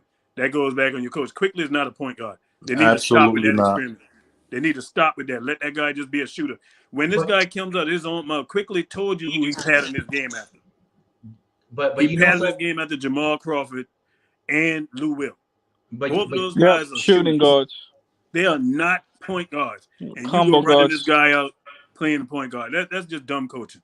I would like I to want to. see his role switch with Derrick Rose. Let Derrick Rose be more on ball and let Quickly be more off ball Well, we because Remember, said that. that's how it was when We said Derrick that Rose from day first came one. out. yeah, you can just Jay, see it, man. Like the offense is so bad for the second unit that you got like Obi taking dumb shots. You got Cam just rushing and taking dumb shots because they're not gonna probably get the ball again. I don't It's know why like Rose is not. Why is IQ coming before it's Rose? like I don't know. Hartenstein is our best playmaker. Think I about just it. want Our center. I just want to say this to Jay. Till this day, we don't have solidify somebody that's consistent. But you never see RJ being pulled off whenever he has a bad game. He's still playing, Jay. You're So it's not like gonna get no contest so from me for but RJ. so Facts, coach. Coach let's Miller. say Facts. right now we're not 100% sure Shout what out, is coach. IQ. We are not 100% sure. And it's But like IQ, at the same time, but let me just say this real quick, Ron. At the same time, if we are not 100% sure, but other players is giving IQ props. There's a fan base of IQ. I like IQ. I love him. I think that we have something with him. But every single time, if you look at RJ, I'm not going to make it even hard. I'm just going to make the comparison between RJ and IQ. If IQ makes a mistake, he will be in the bench real quick. If RJ, in order for RJ to be in the bench, he needs to make like 5 or 6 mistakes back to back to back. Agreed. but that's what happened when you signed that big contract. See, you see what I'm saying? Yeah, Quickly, RJ got 100 million. quickly still on that rookie deal. All these guys still on rookie deals, but Quickly ain't signed no extension yet. Yeah, but You you know, know, go into the same conversation you just said. I saw Obi Toppin play great the second quarter. He got yeah, pulled because yeah, it's just time for Randall to come in. I seen Obi Toppin not make many shots, but he still played well. He tried. He missed a reverse layup, got pulled right away. yeah. But then I Hey, see Julius Randle between the legs, turnover. I see mhm. Julius Randle at the foul line turn. They get the ball stripped from him twice. And what did Tibbs do? Call a timeout. Hey guys, let's regroup. Let's go back out there. All Yeah, this accountability crap that he talks about, it doesn't go down the I line. heard it's not somebody say showing that up. game last night said Tibbs and Julius was going at it with each other. During the timeout, said they were going back and forth with each other. The only one You're that slowly starting to see it. Julius was happy to start the year playing yeah, well, and yeah. then I don't know what it is the past 2-3 games. You know what it is? He's reverting back to like Exactly. normal That's exactly what it is. because he That's can't. Yeah, but exactly what it is. You can only fake it for so long. we also playing good teams. That's all. It's reality. Yeah, but Cully, one thing that I did not understand, and this right here has nothing to do with the coach. It has to do with players, and this time this will be my first time pointing out Jalen Brunson. You got to keep an eye on a player like DeJounte Murray. He's not. He's going to try to catch you sleeping, and if he catch you sleeping, it's going to be a turnover. I don't understand that point that you know that DeJounte Murray is around and you still dribbling the ball like is whoever's in front of you, he's not enough to guard you. I understand that. But at the same time, it's DeJounte Murray right on your left or on your right. He's just gonna wait for you to sleep and get that turnover. Come on, man. Like we need to Nice. have I a do you higher one IQ. better. Hey, I'm not worried too much about that I because do you one Brunson better. played DeJounte Murray 4 or 6 times a year because they were in the same division. Yeah, yeah. Common So sense gonna tell me if I'm the coach and Trey Mhm. Young goes out with an injury and DeJounte Murray is the focal point of that offense, I'm going to get the ball out of his hand. I'm going to make somebody else beat me. Start doubling him right Yep. at half court. We didn't do any of that. No. You know what I really wanted to watch on the last night game? It was literally small with a good center rotation. So I wanted to look at Derrick Rose, Jalen Brunson, and IQ at the same time with Hardenstein and somebody else. It didn't matter. But because the thing is, like with a Trae Young and especially with a DeJounte Murray, they too quick. And if you give him somebody that is quick enough to guard him, it's not gonna be enough, because if somebody in the opposite team sets a screen, that's more than enough time for DeJounte Murray or Trae Young to shoot. Man. Last night also I saw we've been begging for Tibbs to play small ball. Please play small ball. He had the nerve to do it with Julius, and still Obi couldn't get in. It's never gonna happen unless we want it to remember happen. the 10 games last year that we played. There were times when we did play small ball and then moved Obi to center during them last 10 games, and how that thing was looking better with Julius out of the game because Julius was out hurt. We were going 3 guards during that 10-game stretch. But the sad thing is with this team, man, I don't see no kind of relief in sight. Grimes got the weight of the world on his shoulders because a lot of people looking at him as gonna be the fixer for this. But he he's ain't gonna not. he ain't gonna be the fixer for this. And it's funny. I don't know if y'all seen Bleacher Report got an article out about Tibbs. Time for him to be fired. It's because the second unit looks so good because we have athletes in the second unit. We got Obi out there. And they brought up a lot of that. There's a lot of factual stuff that Bleacher Report article had out today. But why Tibbs need to be gone. Everybody kept saying All-Star break. I don't think he's gonna last. I don't think All-Star he's gonna break. make it that far. Nope, not at all. Because for one, Worldwide Western ran upstairs last year. He ain't gonna make it that long. And on top of that, you saw even though this guy is a novice coach, you saw what Brooklyn did to Steve Nash. They pulled the plug on that experiment. It won't be long before Tibbs go next. And if this thing is not working and we keep losing, you got to think about it. Obi got to have a contract soon. Emmanuel quickly got to have a contract soon. Cam Reddish is gonna want a contract soon. So you're gonna get outside pressure from these agents hitting up Leon Rose. What the hell's going on? I'm predicting Obi is gonna be traded. Yeah. I think quickly might get traded before Obi. That's my opinion. You want to know what I'm predicting? Between Obi and IQ is going to ask for a trade, and it's going to come out in the open. And I'm telling you right now, the team that is going to bite on them is the team that is going to be building a good foundation either around them or games that they're going to play even well. And we're going to start seeing them in ESPN and NBA TV. And we're gonna be like resenting, like, damn, and we had those players. Well, if we're being honest, and we're truly being honest, and you connect the dots, nobody on this roster is safe. We had rumors safe is Brunson for now because Leon Rose. But even if Leon Rose is gone, there's no place safe for Brunson. Because check this out: Obi, RJ, Mitch, quickly. All these guys that we love were all offered from the trade deadline to over the summer in potential trades. That means they value nobody on this roster. Jay, I'm telling you right now, it's more to me. It's going to be more to it, and I'm telling you right now, like it's like a gut feeling. If you look at Obi and IQ body language when they cooking, they get benched and they come back. They not showing the same body language. They showing you know what I'm saying? I don't care. Yeah, because it don't make no sense. If I'm playing good and you pulling me, man, what is it going to take for me to stay in the game? Yeah, it don't make any sense. It's just stupid coaching. It's up and down, Ron. Think about it. And I'll tell you this with Brunson, the reason why Brunson ain't going nowhere. Look at Brunson numbers on a team that can't shoot. Oh my God. Look at Brunson numbers on a team that can't shoot. I think the guy averaging was 17 and 7 on a team that can't shoot. I think there's a lot of jealousy going on with the Knicks right now. My personal opinion. It might be some low key hidden jealousy. I think we had that one great year from Julius, and he wants to get back to that. We have RJ that, as long as he scores his 20, he's okay. He doesn't care how he gets there, And as you long as saw him he's. stat padding at the end of that game. As long as he gets his 20, right? So I got my 20. I see Quickly sometimes playing selfish. I can see Obi sometimes. Listen, I don't know when I'm gonna get the ball again because that's not Obi's game. We've seen Obi since college. He likes to move. He passes. He cuts. That's Obi's game. Constant He motion. definitely don't fit this team. No. And then you can see the same thing with Cam Reddish.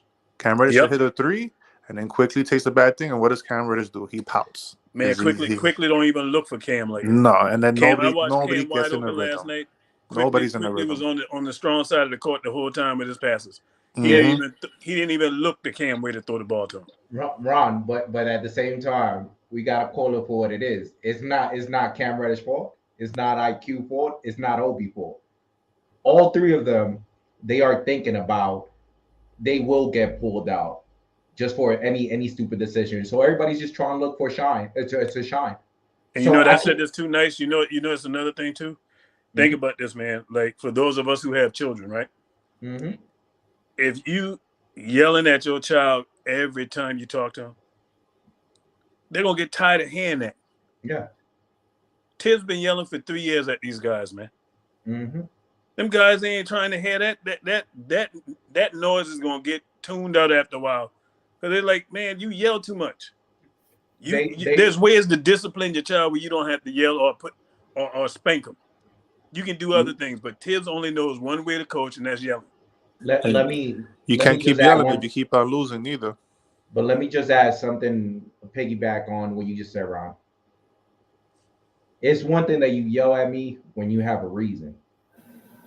But in the back of my mind, it's not right that you yelling at me just for one stupid mistake that I made, and you still see another player not being yelled at doing 4 to 5 times more mistake than I'm doing, but he's not getting yelled at.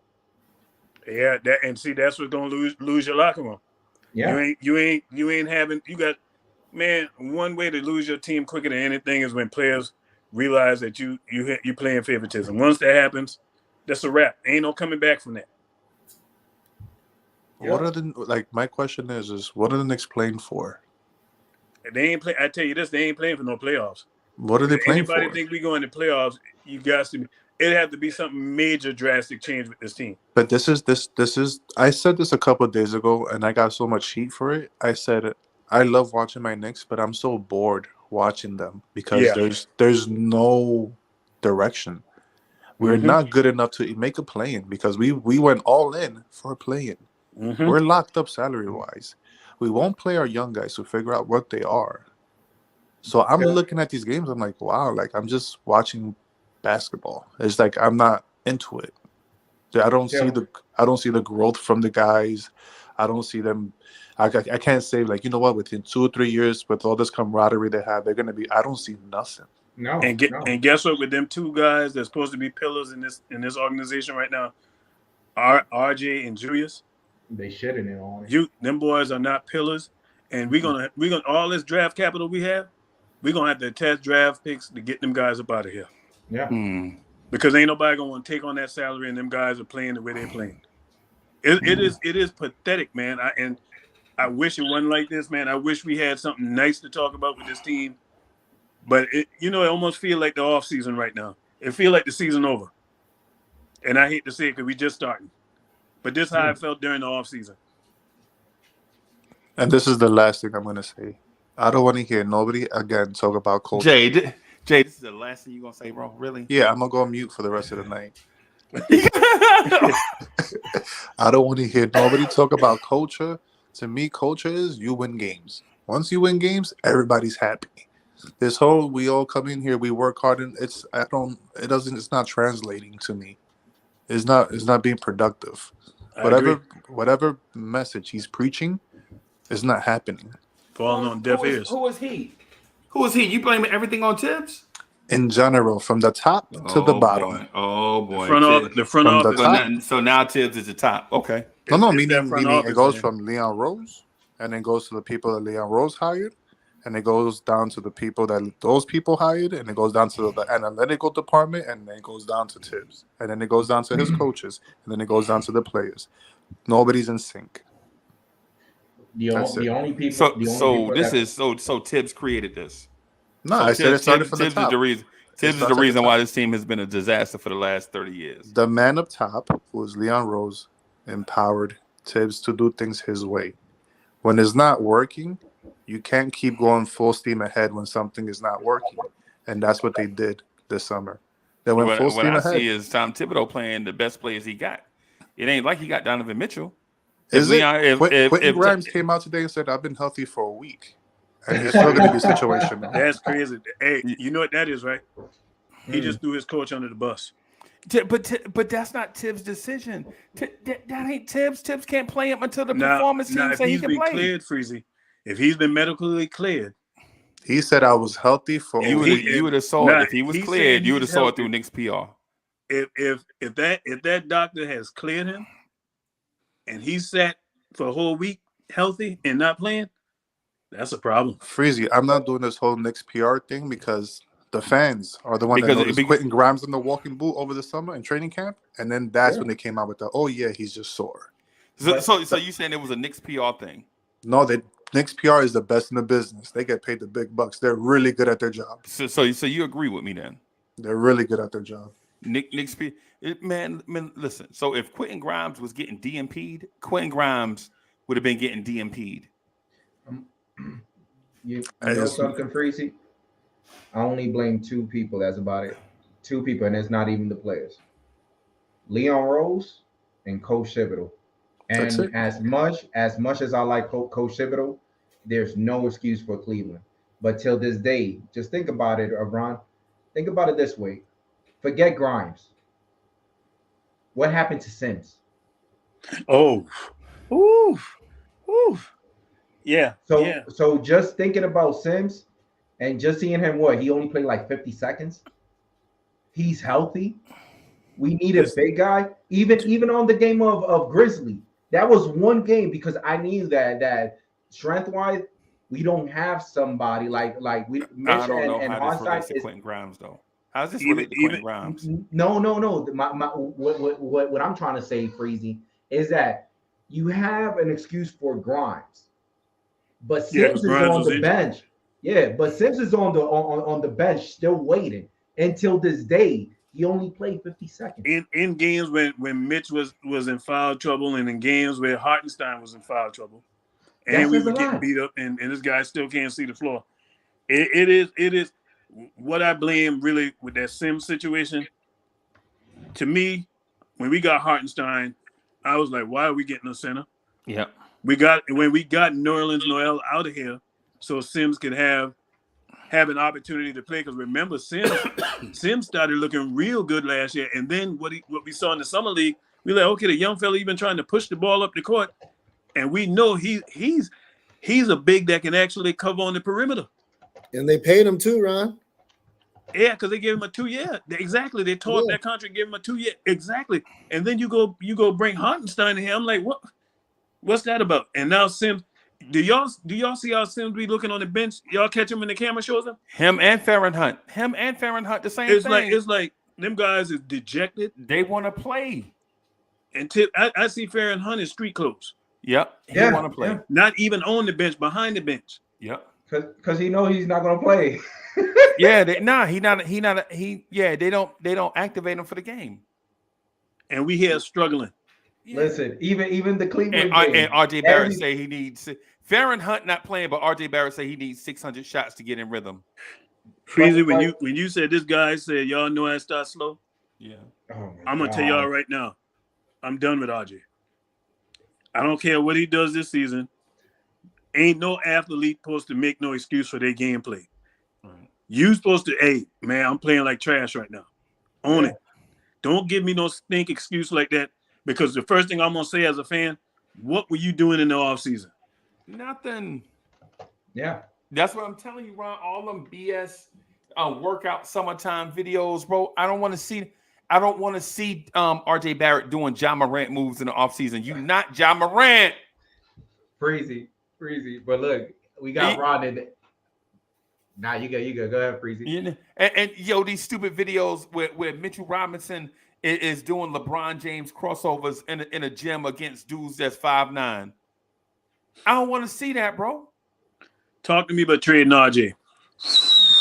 Oh boy. But Freezy, listen to this. We got Ron in the building. Ron, you know you're not gonna let me lie. How many times you remember when we had that hype season? And there was like nights that RJ fluctuated and he wasn't playing well. I always commend him for his defense. And I said, even though he's not playing well, I don't care. He's doing what he's supposed to do, and he's playing defense. Yeah, man. Now it's all gloves out of the like out of my hands and everything. All everything is out of the table. Like right now, ain't no defending RJ. Man, not one thing the guy defense. is doing is shooting free throws, and this is what bugged me out. It took that guy 7 games to get his first steal.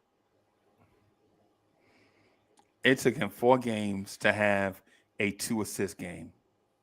Wow. Can we just talk about how he still misses his layups? Yeah, we already knew that. Yeah, but we already knew that. that ain't gonna How change. you a player that plays downhill and still misses your layups? That's supposed to be like the strength of your game. Right. Going to the basket and finishing. Hey, C-Mac, you right. This is the same guy that said, don't you talk to me about trading RJ last season. Yep, because he was balling last season. Yeah. This season, he's regressed bad, and it looked like that contract is too heavy for him. Yeah. Well, And he looked like he been eating real good over the summer. Real good. That's why he telling the people in the press conference, y'all know I start slow. Yeah, you starting slow because you've been eating too much this summer. Yeah. He ain't 10 out steaks no more. He 14 out steaks now. Yeah, he look heavy. He look heavy. Yeah. He looked like a power forward. Ron, he is a power forward. Hey, we've been fooling ourselves. So for one, let me first say I love RJ Barrett, and I think RJ Barrett. And I know you do because you're a Duke fan. Yeah, man, and yo, Duke is the place to be. The real blue blood in North Carolina. Ain't no other blue bloods in North Carolina. Who? Go down there. Charlotte. Go down there to Hubert. Oh, Hubert Davis ain't the ex Knickerbocker. Yeah, I remember Hubert Davis. That lottery, but hey, Ron. Every time I hear, every time I hear Hubert Davis' name, you know what I think about? Knicks young core. Every time I hear Hubert Davis' name, man, you remember that young core of Greg Anthony, Hubert Davis, and Monty Williams? You remember that young core? Man, I could have slapped Greg Anthony because Greg Anthony came from UNLV with all that hype, and I did not like him at all from day one. He was a good athlete though. He was a better athlete than we had at point for a while. He could play good defense, but that joker couldn't shoot to save his life. What that remind you of? RJ. That remind you minus the defense now. That remind you of every guard the Knicks had except for Allen Houston. We had a guard that can play defense and can't shoot. We've been having a lot of those for a while, Freezer. You right. Yeah, every guard we had in a minute, man, they play good defense, but they sure can't shoot. So Freezer, let's talk about some fixes, man, because we all know about the bad, man. Yeah. Right now, what would you do to change this thing? I already said it, bro. I'm starting Emmanuel quickly at point guard. Oh my God. So what are you doing with Brunson? I'm moving him to the 2. Oh my God. What am I doing with RJ? I'm cutting RJ minutes. I'm giving RJ Barrett and Cam Reddish the same number of minutes. And if RJ don't like it, do something about it. What you doing with Evan Fournier? Goodbye. Situational. Who you starting in his place? Quickly. I'm starting quickly, and I'm moving Brunson to the 2 so he can play like he did when he was with Luka. I'm putting quickly at point guard, not to shoot all the time and not to play make. So give the appearance of being the point guard, but not really the point guard. Kinda. In a sense, kind of like who would it remind you of? Eric Snow with Allen Iverson. You remember that Philly team? You remember that Philly team that had Allen Iverson? Yeah. The one that only had Allen Iverson was the only person that could score, and Eric Snow was the point guard, but he actually did everything in the backcourt and let Allen Iverson score. They went to the finals that year. Yeah, they went to the championship that year. Yeah. And so what I'm doing is putting Quickly in that Eric Snow role and letting Brunson be the de facto AI, even though I know he's not the impact for his AI. But I'm letting Brunson be the guy that he was next to Luka. And then that way, on them nights, like those nights where people said, and this is, man, Brunson struggled against longer defenders. Nah, Brunson didn't struggle against longer defenders. It's just that when teams protect the paint, Brunson struggles some. But when you have guys on the floor that can space the floor, where he can work his man in that mid-post area, he will roast opposing point guards. But you can't do that with Fournier on the floor. Because for one, Fournier wants to shoot, and two, Fournier is not going to be creative away from the ball where he's a threat. With Quickly on the floor, man, look, if you bat your eye with Quickly will shoot it, right? Yeah, but what about? And I don't mean to cut you off. Salute to the whole panel. You don't mean to cut me off, but you're gonna cut me off. Nah, what I'm saying is, what I'm saying, the thing with Cam and with RJ. Is you split Cam and RJ minutes, and it sends a message to both. It sends a message to Cam Reddish like, Cam, listen, we have faith in you, but this is temporary. You got a few games to show us what you got. If not, you going back to that role that you used to be in. And to RJ, we cutting your minutes because we ain't got time for you to get warm. You ain't no Cadillac. Ron, you remember how your uncle used to have the old Cadillac? You had to go outside in the snow and crank it up. You had to warm up for like 30 minutes. That big 400 engine in it. Hold on, Freezy. Hold on, You said he the golden child. We can't criticize RJ Barrett. He was being facetious when he was saying that. I know exactly what he was doing, but I still gotta bring it up. Yeah, he was being facetious. He wasn't being serious with that. No, I'm serious about RJ. I know it was sarcasm. Okay. If I'm not serious about RJ, then go back to starting John Jenkins and Billy Garrett. Freezy, that's what you want, ain't it? I'm gonna tell you my fix, and I'm gonna get up. I'd rather Clee Anthony early than RJ. At least he got a specialty or something that I know he do well. Hey, fellas, I'm gonna tell y'all what I'm gonna do to try to change this thing up. This gonna be my starting lineup. Brunson at the point guard. I'm sliding RJ behind back to his natural position at the power forward. At the 2. And I'm bringing Cam in at the 3. And I'm going to have Julius at the 4. And I'm going to have Mitch at the 5. That's going to be that starting lineup. I got to get Evan Fournier out of that lineup. He has to be the number one person up out of there. RJ on the way up out of there too, but who gonna guard your backcourt? I think RJ biggest problem is RJ is not a small forward, and he's really not a 2 guard because he really can't shoot like that. But he can't bully. RJ game is predicated on bullying people to the basket. He can't bully them small forwards because he's too small. So we got $120 million PJ Tucker is what you're saying. Overpaid player. I thought he was the face. I thought he was the face number 1 option. Nah, not for me. Nah, hey Ron, you know he's Adrian Dantley. You remember Adrian Dantley? Oh man. He's Adrian Dantley. Adrian Dantley was solid though. Dantley could shoot. For the Bucks. Adrian Dantley lived at the free throw line, remember? He lived at the free throw line and he could shoot. And he could, that's what the RJ Barrett is. Because Adrian Dantley was small. Adrian Dantley was about 6'5", about 210. But he played like he was 6'9". I told dudes, man. Going to the rim. If he playmaking ability, something was wrong with me. They said, Cully, you a hater. I said, I'm not paying RJ $120 million. He's not even that elite yet. Man, there was elite where? Not that elite. Not elite at all. No, he's not elite at all. No, he's a role player. We don't gotta preface it with pillows, right? Just say it like it is. Your man is a role player. Period. Role player. Straight role player. I've been saying it from last year. They called me a hater. They said, "Oh, you can't compare a 9-year player to a 4th-year player." No, I compare NBA players, and he's not showing me anything. But he's 22. Yeah, 22. 22 is nothing. Well, I'll tell you what. Negative 22. If you don't like RJ Barrett or defense, right? Basketball consists of shooting, dribbling, passing, and defense. And he's not good at none of those. Why did we pick him 3rd? What are we talking about? Okay, you would have thought the Knicks would have learned from last year. They paid RJ too soon. They didn't have to pay RJ. They could have Exactly. the same thing they did with Julius Randle. Paid him too soon. Yeah. They ain't learned. They ain't learned from their last mistake. But Ron, there was people. Now we stuck with two bad contracts.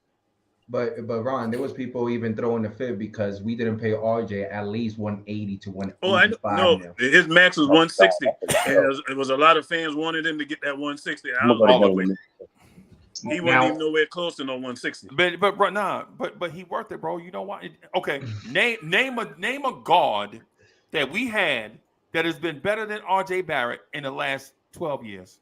See, that was the thinking that people was trying to say. But I'm just saying. I mean, I understand that because I understand what y'all gonna say. Y'all are gonna say that RJ Barrett ain't worth it. I know. Trust me. I've been listening to it for like 2 hours. But what I'm saying is name somebody better.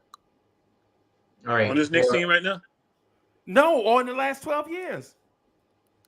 Last 12 years, Jordan Poole. A Nick? No, I ain't talking. Oh, I just talking about just as in general. But you said Nick in the last 12 years that's better than RJ? Yeah, Trey Burke. At the 2, Frank Ntilikina. The last good 2. The last good 2 Damian Dotson. You know the last good 2 we had? Damian Dotson. Damian Dotson was okay. JR was the last good 2 we had. JR Smith, and before that, Jamal it was Crawford. Allen Houston. Jamal Crawford. Jamal Crawford, yeah. That's why RJ Barrett is the golden child, bro, because RJ Barrett represents the future of Knicks basketball. Hold on. Breezy, I despise that statement because if the future is RJ, then that means our future is trash. So when you say that, it's very insulting to people with intelligence, right? Hey, smoking. No, for one, SK, you don't like RJ. Smoking Nick. Can I say something to that? Smoking Nick. Hold on. Let me respond to Smoking Kelly. Nick don't like RJ. Now let him elaborate. I don't like RJ, right? But when he says RJ is the future, if I don't like RJ, why would I want that to be my future, homie? See, but you didn't like him from last season. The thing, SK, is the thing that you're not taking into account is your opinion don't matter. Don't nobody care what you think. If they cared about what you think, somebody care what I think. No. Listen, if they care what you think, listen, it's for real. If they cared what you think, Donovan Mitchell would be here, right? That's a fact. That's a fact. Ron, am I wrong? If they cared about what a Knicks fan thought, Donovan Mitchell would be here. I was the biggest advocate. Like a 90% of the fan base wanted him. That's what I'm saying. I was the biggest advocate. So and y'all listen. Hey, y'all, just real quick. When cats be trying to express their opinion, make sure y'all let them finish. Because I was trying. SK was saying something. No, not you, SK. Because you were saying something, and I wanted to hear it. But everybody got so excited that they kind of cut you off. And I was replying to what you were saying. And I didn't get a chance to finish, so it sounded like I was being disrespectful to you, but I wasn't. Mm-hmm. Right? What I was doing is trying to outline the point that if they cared about what you thought, bro, what would this roster look like right now? We would have Damian Lillard when I was advocating for him, and we'd probably have at least Donovan Mitchell at a bare minimum. Donovan Mitchell. At least Mitchell. You know, we had a real shot at getting Mitchell, and people talking about Grimes and RJ. It's disgusting, bro. I ain't gonna lie, it's very disgusting. And I let me know that they fans and they watch the games, but they don't really know basketball.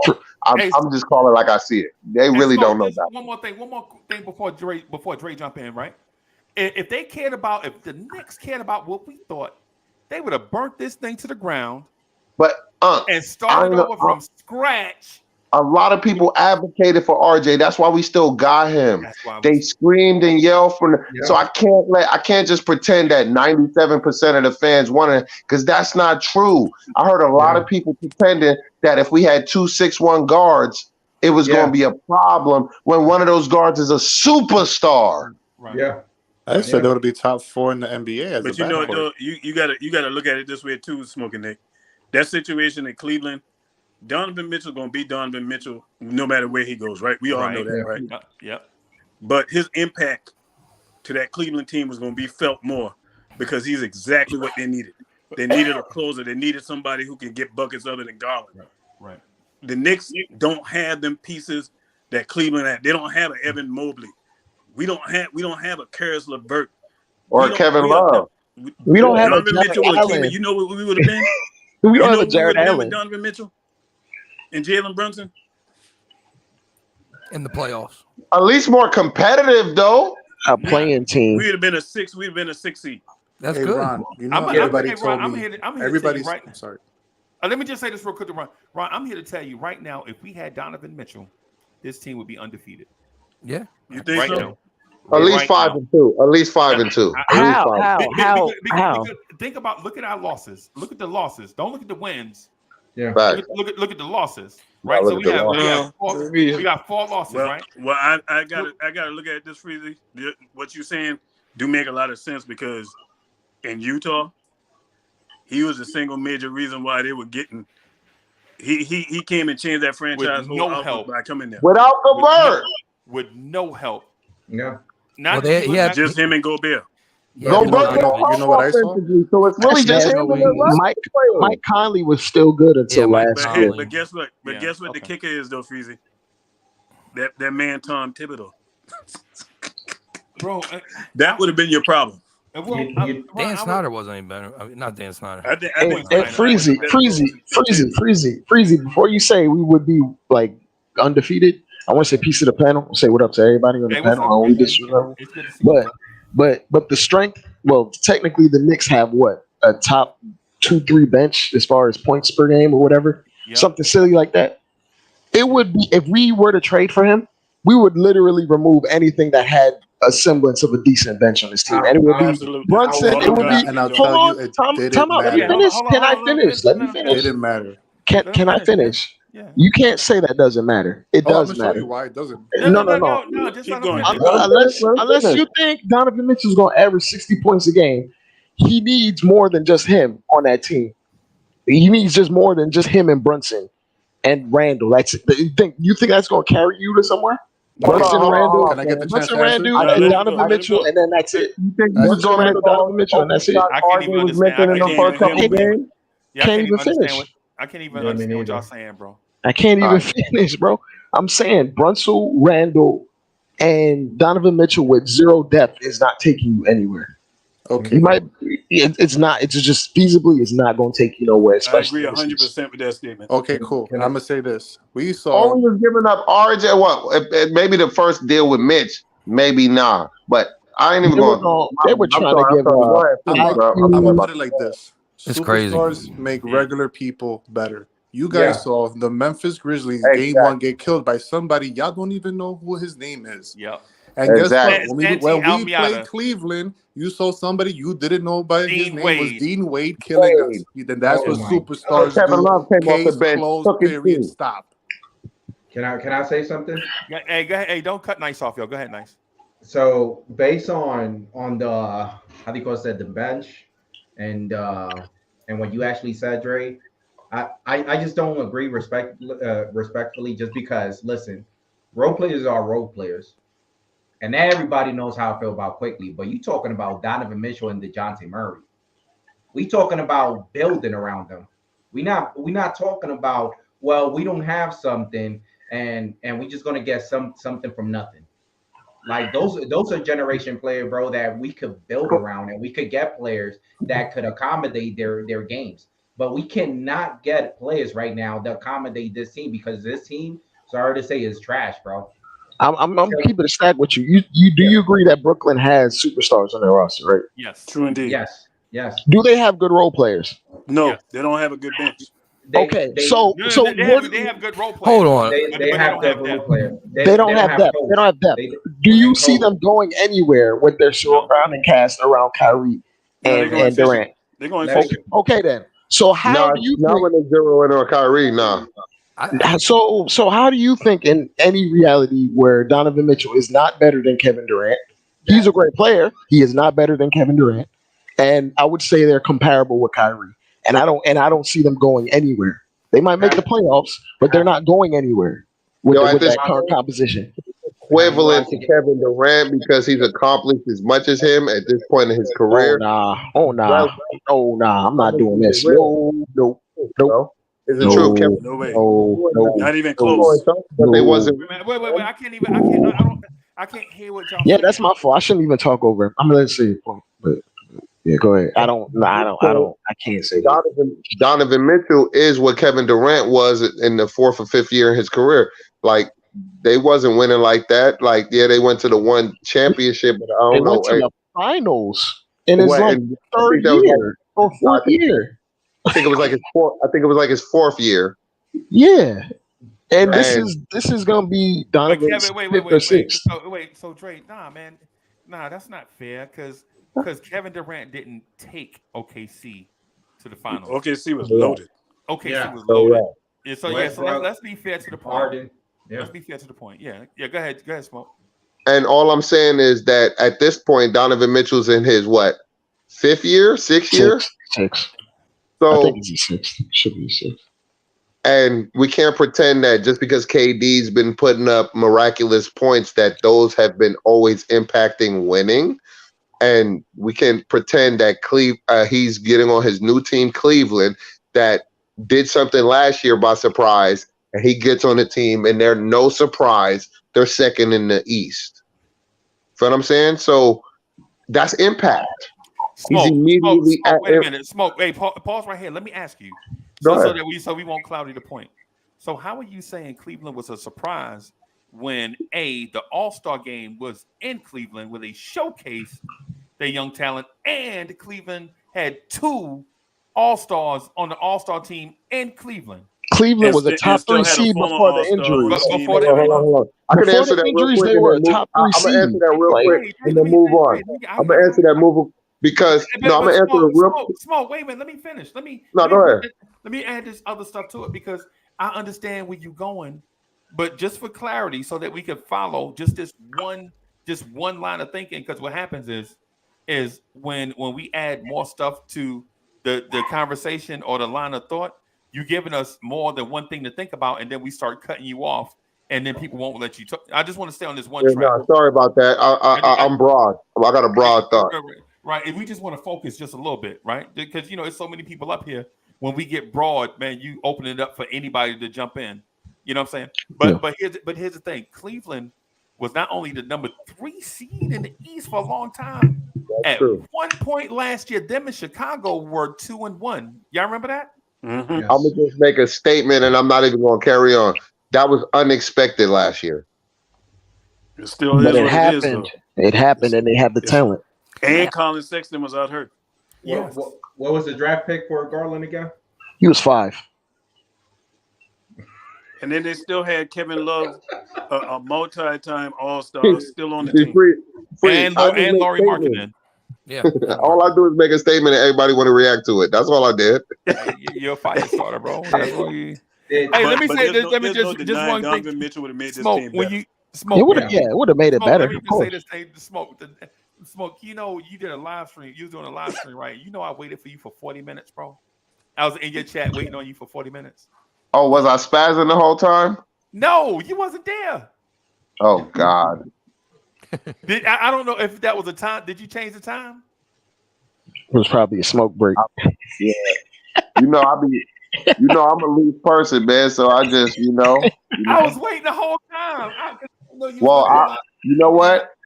I could be a man and tell you I apologize about that. If I ever invite you into another live stream, I'll be more punctual.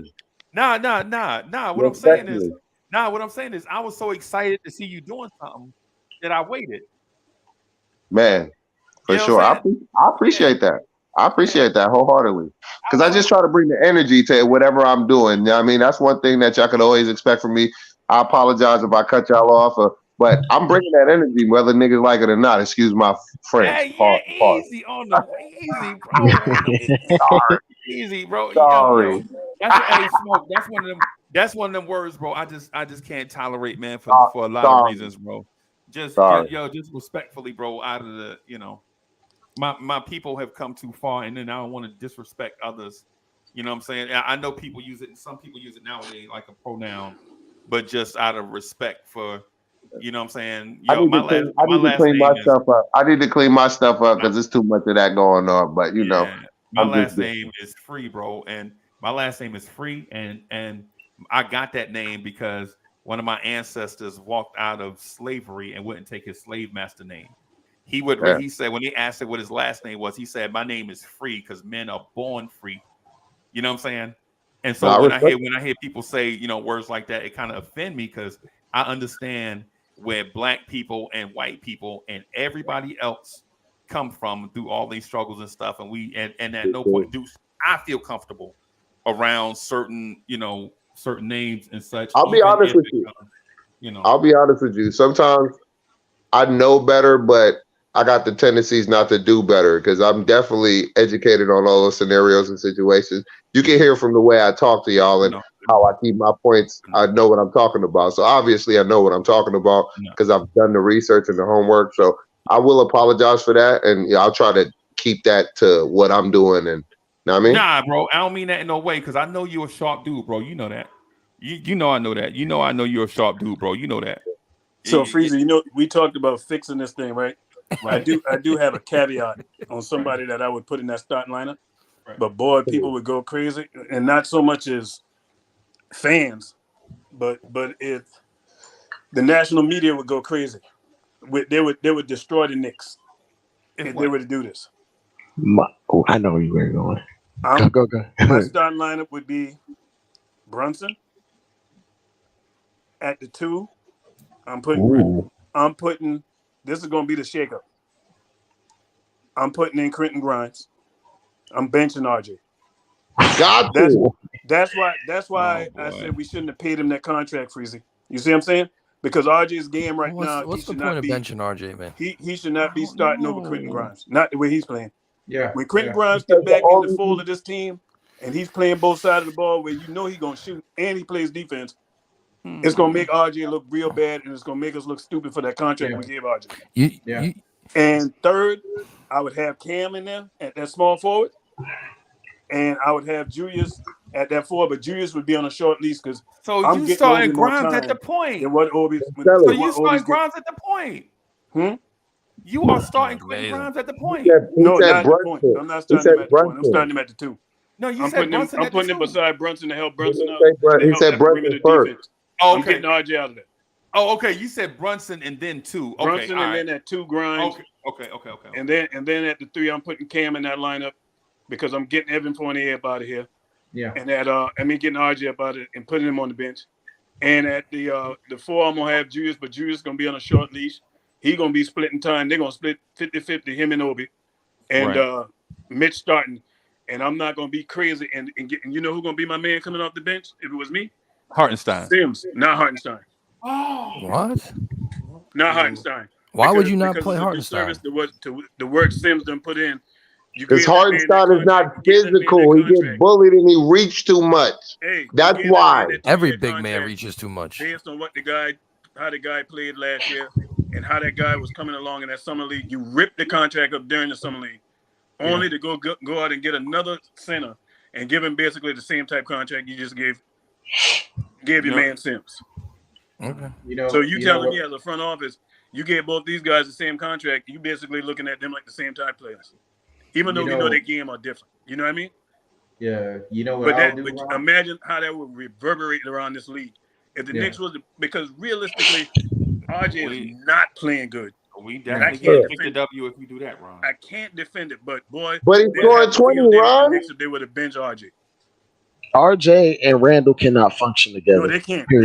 They cannot function together. Why is that? Let's get down. I'll tell you why. Diagnose it. These are drill players. These are players that are really good at drills. That's why. That's it. That's it. I know C-Mac tripping, Freezy. Ron Cleveland. Yeah. How you doing, man? I'm good. All right, brother. Hey, listen, I got something to say. Go ahead. The reason why RJ Barrett and Julius Randle are not good together is because they are both drill NBA players. And what I mean by that, they work on ISO moves and they do not know how to run set plays and play in a rhythm. There is no rhythm with the New York Knicks. No rhythm. There's no, you're going to be there. I watched pretty much the whole game last night. The first half looked good, obviously, but my opinion is Randall needs to be getting 22 minutes a night somewhere, and RJ is basically taking a big step back so far. Yeah, I agree, man. I think agree with that's everything you I said, think man. that's coaching on the fact that the offense looking terrible because he's not. Somebody has to implement the plays. And it's really simple why they both can't function with each other. They don't they neither of them can supply the requisite amount of spacing for each other because they both can't shoot. Exactly. When you've seen Randall on other teams, they've put him at the small ball 5 for the requisite spacing so he can just go downhill and beat one guy and get right to the rim. Whereas no, I'm saying he's not going to do that on his team. We're never going to see that. But I'm He's had shooting, bro. The Knicks can't shoot. I'm saying, and then plus 2, just real quick, y'all. The reason why these two dudes can't work together is because they're the same exact player. Exactly. Two bullet except ball RJ Barrett is a shrunken down Julius Randle. Yeah, exactly. And I want to put another requisite. Like both of their net ratings are better when they're not together. True. RJ's net rating is better when he plays with Obi and IQ because they space the floor and get out the way. Yeah, but every single and time. neither of them have who do you keep, Dre? spacing. Dre, who do you keep? Long term? Who do you Neither. keep? Somebody's got to go. Who do you keep? Both Neither. Both of them leaves. You know what? I'm gonna keep it. I'm gonna keep it a buck. If the Knicks thought RJ was the future way earlier, we would have better talent on this team because the team would be so bad that we would draft high. But we didn't. We didn't decide to make RJ the future, so we put middling play. I would get rid of Randall just to be absolutely honest. But Dre, how you gonna say that, bro? Okay. And when the Knicks had the opportunity, they took They took Rokas Jokibitis, a dude that we will never see. The Pelicans then selected Herbert Jones out of Alabama, and then we took Miles McBride. So we had multiple shots at Jones. Yo, Freeze, I'm speaking even before that. I'm talking like when we drafted RJ, we should have just tried to build around him and been terrible, and then we drafted a player better than RJ in the next 2 seasons. Man, that's what we should have did. What we did was we drafted, we signed a bunch of vets. Get the subpar player, fam. We always get the dude just not good enough. The Kevin Knox is supposed to be KD. And we always miss him by one pick. The Frank Ntilikina, that's supposed to be a lockdown defender. Like the RJ Barrett, that's supposed to be something that he not, so we forcing it, right? When we all could clearly see with our eyes, and I could be a hater or not, I don't care, right? We all see it with our eyes. He don't do none of the 4 skills it take in basketball. We would like RJ better if we had players better than him on his team. That's what we would like him a lot more if there were better players than him on his team. He's a role player, and most of us that put all the stock in him, realizing, damn, we about to lose all that Bitcoin. Know what I mean? Yeah. RJ right now is his goal, man. He's a straight glue guy. That's what he is. If you saw him that's what he's a role player. I think he's a role player. I think he's better than a bench player. So he's not better than DeAndre Hunter on the Hawks. Lower the expectations. No. I think he would be better than DeAndre Hunter if he played with better playmaking guards. Right. Better spacing. Yeah. Hold on, we got our point guard now. That's not enough. Why does everyone think Jalen Brunson is a point guard? It's stupid to think thinking this. It's so stupid. Jalen Brunson functions. Jalen Brunson functions on the season. Everybody think he's a point guard, bro. Our starting lineup features 4 guys that play best when they're in the lane. Brunson is at his best when he's in the lane. RJ's at his best when he's getting to the lane. Randall's at his best when he's getting to the lane. Mitchell's at the best. I didn't design the team. We have terrible roster construction. That's what it is. Which is why RJ looks better next to bench guys. That's why. Right. Because our roster just doesn't look good. Why does everyone keep thinking that Jalen Brunson's a point guard? Dre, let me say this real quick. Let me say this real quick. While a lot of people keep on thinking that RJ plays better with the bench, please stop it. He does. He doesn't. Let me say why. He plays better with the bench, but does the bench plays better with him? The bench starts dropping significantly when they play with RJ, bro. RJ. Let me say this. RJ numbers looks bad with the starters and gets better with the bench.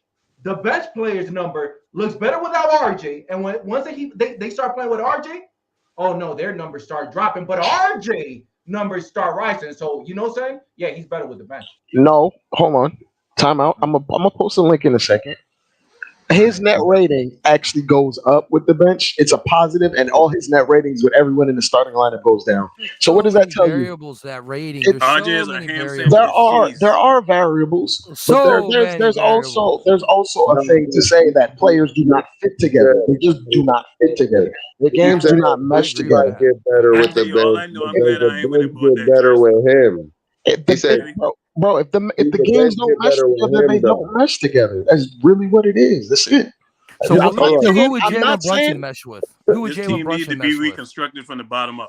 I like Jalen Brunson has a positive net rating with everyone except for Fournier. Who would Jalen Brunson mesh with? Design your team for Jalen Brunson right now. On the Knicks, with the Knicks current roster, use any roster you want. A starting lineup that would perfectly mesh with Jalen Brunson. Okay, Jalen Brunson at the 1. Grimes so he can take on the lead guard, like point of attack defense. Say at the 3, it could be a toss up of RJ or Cam. If we're talking, it depends on what you need. Because if you're looking for your starting lineup, Dre, starting lineup, keep it 100%, 1 through 5, maybe. If it was up to me personally, right, it would be Brunson, Grimes, RJ, Randall, Mitch, Obi. Yeah, Obi, no Randall, Mitch. But that's just for the spacing context. But how many games that's never going to happen. We're going to win probably more than what we're doing right now. You ain't going to win 10 games with Obi starting, bro. Listen, my roster, and I'm going to stay consistent with this. My roster is next man up. I'm not, bro. I'm not sold with this bunch of BS that you giving me on this plate, because this plate, I'm telling you right now, from all the way up to all the way down is trash. It's 40-degree players, bro. Whoever's playing well, let them rock. Whoever's not, I don't care if it's RJ, Julius Randle. So you're the Oklahoma, you're OKC Thunder right now. Tibbs don't let who's playing well play. But listen, every single time. Like you can have your point about Oklahoma City. That's what they do. I don't care. With the numbers that I'm seeing right now, it's trash. We have RJ, we have Julius Randle, and we have Jalen Brunson. Both of them plays over 20 minutes. And every single time, let me just finish this part, Sally. Every single time we see them playing over 20 minutes, during that time, it's trash. Right. It's trash. So why are we still watching them play? When let me just say this real quick. 2 seasons ago, I remember everybody wanted to burn Coach Tibbs just because he sat down RJ Barrett for pretty much the whole 3rd and 4th quarter. But the game after that, nobody wanted to say how RJ mentality changed. He came in with that hunger. So if you're not playing well, you're gonna sit down until you do. Figure it out, bro. He the golden child. So, let me hey, hold on, Dre, hold on. Let me say this. Yeah. Hey, y'all, man, smash that like button, man. This don't make no sense. We've been here for 2 hours and some change, and all we got is 35 likes. Let me hit that like my damn self. Yeah, man. Yeah, man. Y'all hit that like button, man. What we doing? What we doing out here, man? What are we doing? Y'all smash that like button, man. Y'all got me up here defending Smoke, man, and all we got is 41 likes. We've been here 2 hours. Man, I'm gonna tell y'all really hitting the nail on the head tonight with this team. The problem really is the construction of this team. Ron, let me make, if y'all ain't subscribed to the channel, man, y'all subscribe to the channel. Yeah, you know what I'm saying? Yeah. What you waiting on, man? We've been doing this. We rocking, and we ain't get ready to go nowhere. We ain't ready to go nowhere. We here for a minute, man, and we in here, and it was 40. It was like 40 likes and no new subscriptions, bro. Come on, man. Y'all listening? Y'all do y'all thing, man. It's like the homeboys come. Man, if you see me and Ron Cleveland outside, man, and we working, you won't buy us a water? Come on, party people. What we did, Ron? What we doing out here, bro? We doing all of this, Ron? We going at it in here about these Knicks, man, and we can't even get no likes. Man, we got more fight than the Knicks got on the floor right now. Right? Yeah, come on, man. Yeah. Yeah, come on, man. What we doing, man? Y'all hit that like, man. Y'all smash I that want to. like. I want to tell Nice to look at that tweet in the private chat. Yeah, That's yeah. all. Hey, nice. Hit that like button first. I already did, and bro. then do all the other stuff, bro. Because it's But 113. Freezer, you hit the nail on the head, man. It's 113 people in here. We got 51 likes. The major problem with this team. Yeah, is man. They it is the construction. They only snipe. They ain't come in here to like or dislike. They just came in here to listen. You know, because if not, I may as well just go ahead and kill it right now and just go on to sleep. Nah, man. I'm enjoying this conversation. Don't do that. Yeah, I want Ron to finish what he's about to say. If people liked it, guess what? If people liked it, we would see it on that like button. Right? I mean, come on. Mm-hmm. Support the number one cheap rocker, bro. I see people watch, but they don't like. I just be noticing people be watching, but they don't be liking. I noticed that. Yeah, come on, they man. Be watching though. 112. We got 112 people, and we got like 50 likes. Come on, man. You ain't shooting better free throw percentage right now than Julius Randle right now. Right. I'm like Mitchell Robinson at the free throw line. Man, Freezy. You know what? It's time, fellas, man. It's no jokes. I'm serious. We gotta face it. It's time for them to blow this thing up. The experiment has failed, and it's failed because we have never taken a direction and stuck with it. We didn't make our minds up whether or not we was going to be a veteran team. We didn't make our mind up on whether or not we were going to be a young team. And it's very apparent when you look at all these teams right now that's on the come up, that's ascending. Long as they don't crash into money. These teams have taken a direction, and it went the direction of, you know what? I'm gonna build through the draft, and I'm gonna take my lumps. Look at Cleveland. Look at Indiana now. What they're doing. Look at Charlotte. Look at the Magics. All these teams are going the route. Thunder. Look, we the only ones that's still thinking this is the 1990s. Where we can just go get players and plug them in and try to. What players? Ron, you haven't got no players. And we don't have no players. We don't have no difference makers on this team. That's the problem, man. And we put these dudes on kid gloves. We don't put them trial by fire. Like, you got to put these dudes out there to see if they sink or swim. Yeah. And if they sink or swim, then you know what you have. Because guess what? We should not be in no year 3 and saying we need to find out what OB is. The one franchise that's done worse is the Timberwolves. It's really Tibbs. Trade backfired. It's really Tibbs because he's trying to coach like how he had D Rose in 2011, and it's 2022 about to be 2023. Exactly. And D Rose is so talented, it didn't matter what Tibbs did. He was gonna be D Rose. And Tibbs, and for the record, Tibbs didn't build that Chicago team. Tibbs inherited that team because Vinny Del Negro had done the leg work. Vinny Del Negro got fired because he went 41 You're right about that. in a row. Yeah. I remember him. So you're right about didn't that. he get coach of the year with Chicago? Del Negro? I think I don't think so. I think he won. He was in the running for it. I think he won it with the Clippers. That Gobert trade's bad, ain't it? Yeah. It's not. No, ain't screwed that. You ain't screwed up that bad. Meanwhile, we stuck with contracts that we ain't gonna be able to trade. Go get Anthony Edwards, bro. Why don't you go down to Minnesota and offer him all your picks for Anthony Edwards and bail them out off that Rudy Gobert trade? Anthony Edwards is the only hope they got because Cat ain't gonna take him nowhere, man. Listen to what I just said. Go down to Minnesota, offer every single one of your first round picks for the next future of your life, and go get Anthony Edwards. Well, I can tell you this: they got some problems now since Cat. They are in a bad spot, and Cat's running his mouth about Anthony Edwards. Yeah, that's a bad locker room waiting to happen with that. Yep, that's your team. What he eating? Go do it, or someone else is. You don't put that in the media. Like who? OKC? What happens if OKC goes down and says, "Here's 10 first-round picks. Give me Anthony Edwards, and I'll pair him with Josh Giddey and SGA." How you doing? Western Conference Finals. And see what you're saying right there is right. See, that's the thing, Freezy. What a good GM does, right? Right. And I'm just a guy sitting in my house, and I figure that out. If you got assets, right? Right. You can make players become available. How about we do this? How about you go to one of these teams that has a player like Anthony Edwards and sell all your picks? I would sell everything for Shai Gilgeous Alexander. Available.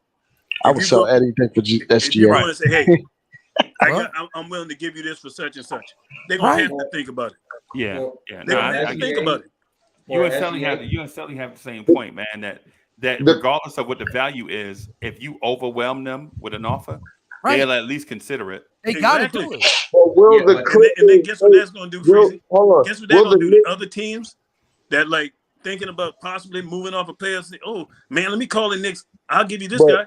That's good. We got to make the offer. Will the Knicks make a Clippers type trade where we give up 8 picks? The thing is, the Clippers only did that because they had the superstar, and the superstar told them to do that. Oh, bro, I'm just saying, it doesn't matter. Will the Knicks do that? We have to get the superstar first. Leon Rose. If we get the superstar first, maybe it doesn't matter because you could give up 8 picks for the superstar and then get another superstar in free agency. So no. But the whole premise was that they already had Kawhi. Kawhi was like, "I'm coming here." About the Clippers, man. No. Smoking Nick. He was like, Kawhi, before he got there, he was like, "I will come to y'all if you get me this one player." Yeah, that's what he said. Yeah, but that's a different caliber, man. That's an NBA championship player. That's not situation that I'm talking about. If it came down to that, it would happen. If it came down to that, it would happen. I don't think anyone's hearing me, man. My fault, Sally. My fault, Sally. Go ahead. I don't understand. Like, listen, Anthony Edwards is the guy. Go and offer all your picks for Anthony Edwards. That's it. You need to do something along those lines. If you don't do that, the New York Knicks is screwed. It's kind of unprecedented though, because guys like that aren't available until they take their supermax. Like he's going to take his max first. That's what we saying, Dre. You got it. Sometimes a good front office guy can make somebody become available because of their aggressiveness and what they're willing to give. Listen, I'm a businessman in my real life. If I want something, if I want it, then I'll overpay for it because I know what to do better with it. We need Jerry West in the front office. Anthony Edwards in New York City is Jordan-esque type of show. That's the truth. It's a Jordan show. And Sally, you know what you're saying when I listen to what you're saying, and this the crazy thing is, this is New York City, man. Right. New York City basketball. But we got a guy in the front office that's scared to do anything. He acts like it's the third. He acts like it's a little city in the middle of nowhere. Underselling us, and I don't mean to cut you off, Sally. They've been underselling us, so where we think mediocrity is high fashion, right? Canal Street type stuff, right? We think it's all high fashion when they really giving us pigskin. It's because the fans will support whatever, bro. Fans will support whatever. Go to that stadium, bro. We don't even have to go. We got so many tourists that fill up that arena. Right, that's what I'm trying to say. Is everyone still goes. They still make money. Sally, I have one thing. Like, bro, I like your point. I love Anthony Edwards. I would love to see him in our team. Right. But you know something, brother? We got a bunch of bad contracts. We got a bunch of bad players. Don't worry about them. Like the first thing I'll do, bro. Man, I'll try to give him Julius Randle and RJ in the heartbeat if possible. They not taking that. I think y'all over exaggerating when y'all say a bunch of bad contracts. We don't have nobody with 190, 200 million on our contracts, right? It's really the years, man. The commitment of the years. That's what it is. So the salary is gonna go up, and dudes is making 30 million when the average is gonna be like 35, 40 million. The supermax is 60 million right now. That's what it is. When people say bad contract, I think that's misinformation. I don't think that's true. Smoke. Let me tell you why it's bad contract. If you have a player getting paid 200 mil. And I'm not saying that there's a player in the Knicks. I gotta say that real quick because then you guys will annihilate me. If you have a player getting paid 100 mil and he's not producing as 100 mil, it's a bad freaking contract. I don't care what anybody says. It's a bad contract. But you got to recalibrate what 100 mil makes you. Listen. He's providing a service, whether he wins or loses. he's still Bro. performing and he's Bro. out there, they gotta Bro, pay let him. me let me You say gotta this. recalibrate what Let it me means, let bro. me. Think All right, about this, all right, Nice, all and right. I'm gonna support you on this, Nice, because they brought this up. They said in the summertime the Knicks were trying to move Julius Randle. They couldn't move him because nobody would take that Nobody contract. wanted him. I It's don't not. believe It's that. not. Still It's playing not. that. It's not the cap figure. It's the years. It's the commitment and the type of player he is. You have Exactly. to Hey, put The too much production. around him. You have to let put me. too much around him, and it's 4 years, bro. It's 4 years. If it was a 2-year deal, he would be way easier to get traded. But it's Yeah, because it's 4 years. That's the issue, yeah, but not Now the tell me, numbers. a do you contract think is The New RJ York contract that Knicks. kicked in next year? Right now, somebody gonna want to take RJ's contract on the way no. RJ's playing. Yeah, Yeah, sure. I Anybody will would take the never contract. Someone's more It's I likely the to would take picks. never RJ. trade him Somebody's more before I likely trade to take RJ. RJ because his deal ends when he's That's a fool's 26. mission right there.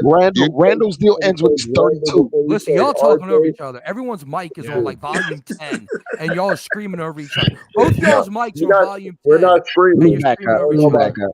Go ahead. Your Go ahead, mics Nick. are insanely loud, dude. Yeah, man. It's Go insane how ahead. Go loud your ahead, mics Nick. are. Go ahead, Nick. Turn your volume down. I think I'm down. I Oh, don't know. Oh. Smoke. Yeah, It's yeah. yours too, No, bro. the point to it is we not allowing each other to speak, Right. man. Like Yeah, yeah. like if I say something that somebody don't like before they let me elaborate, they cut me off. Mm-hmm. Yeah. Go ahead, Sully. Okay, go ahead, son. No, my whole question is, listen, I'll be real short and sweet. A lot of picks, star player, make it happen. Make like the Godfather. I will make you an offer you can't refuse because I need that building across the street that you own to make my business bigger. So I will overpay you in order to get something that makes me more productive. That is business. What the New York Knicks is doing is they're going to Goodwill and picking up a shirt and trying to sell it on eBay and make $5. Nothing wrong with it. Makes money, but it's a lot of work. That's a good illustration. So how many picks in total do we have? That's a broad question. No, What time frame you talking about? What timeline? How many number ones we got? Yes. But I'm over what stretch of time? Next 6 years. The next, a lot, man. You talking about maybe you talking about 5 first at round least? You talking about No, first round picks? more. Yeah, first round picks. We got like 6 or 7. We got like 17. Yeah. We got a lot, bro. Like 15, 17 picks or something like that. Wow.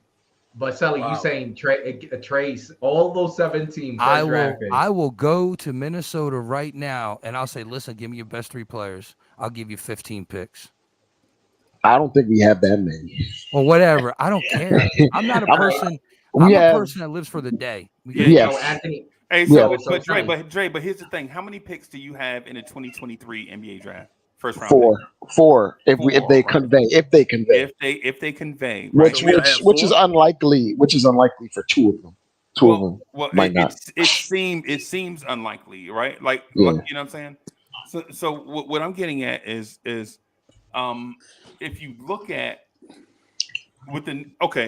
first of all, I wouldn't trade the picks unless I had a clear plan. Agreed. What's your plan, right? Say if we do what Selly did, if we trade the kit and caboodle to get Anthony Edwards, what do we do after he gets here? We can't do him like we did Melo. Right. And I'm not knocking Selly's plan. I mean Selly's offer. What I'm saying is we have to consider what happened. It's like when my dog chased a car, bro. My dog chased the mailman all the way down the street. And when the mailman stopped and put the mail in the mailbox, my dog was like, I done caught the car. What I'm going to do with it now? You know what I'm saying? I mean, that's basically what it is. Dogs chasing cars. So if all we have to, in my mind, Don P is in the building. What's good, Don P? I ain't seen you in a minute, bro. How you doing? Is it like chasing after the hot chick and then you get her and then you just like, I ain't even really. What am I? Wasn't that good? It's not. What's next? But what about the guy that's got the hot her chick and you chasing her still? See, that's the difference. The difference is you still think about the dude that ain't got the chick. The dude that's got the chick had to chase her to get the chick. Right. Now, what you do to keep and earn the trust in the relationship, that takes some smarts. But we're not talking about that. We just talk about getting on the first date. Hey, look, Y'all man, ain't even, I'd send out 6 picks for Hey, Shai Gilgeous Shelly, Alexander. okay. Shelly, Okay, I like start with I like 100%. him. your I like your thinking because I'm gonna switch gears to a team that I Right. love and Freezy know I'm going at with this because you're making me think of what Oh boy, you please, making me think please, exactly please about don't what the start talking Dolphins about do. the Dolphins, but please don't Hey, start hey, talking look about at the this. Dolphins, Hey, bro. think about hey, you sit there, the Dolphins will wash up any team you got. Hey, I'm gonna tell you like this. The Dolphins got Look, hey, look and at what hey, the look what Dolphins color, did look this what colors I offseason, got fellas. on. Hey, Hey, what that one look pick what we do did for this Trey Lance? offseason. Hey, Ron, what happened with Trey Lance? Tyreek Hill was not available. Right. Tyreek Hill was not available. You know why he became available? Because Chris Greer called down there and told him, "Hey, I'm gonna give you five of them boys for that guy." Yeah. That's why we got him. Long with the tax. And guess what they did? Miami ended up getting Chubbs. Got Chubbs because of that. And Trey they got Lance trade. Jalen Waddle off that. Got Jalen Waddle. Yeah. All that because my front office is aggressive. Because y'all trying to capitalize off of Tua's rookie deal. That's what y'all trying to do. Exactly. And Tua's finally looking like he's a dude and making Brian Flores look like a fool. I need some pep though, bro. All this Dolphins talk got my. Don't worry. It's been a long time since they got some love, Freezy. Hey, been a long time. We'll figure it out Sunday, bro. We'll figure it out Sunday. When Tyreek Hill, when he hit that 2,000 mark, receiving yards this season, I'm gonna have to get you a Tyreek Hill jersey. It ain't gonna be us because we're gonna lock him down Sunday. Anthony Edwards would be the we're gonna blow the doors off y'all. Hey, Bears beat Dolphins, bro. We're gonna blow the doors off y'all, man. Bears beat Dolphins in nature, bro. Come on, It's in Chicago, right?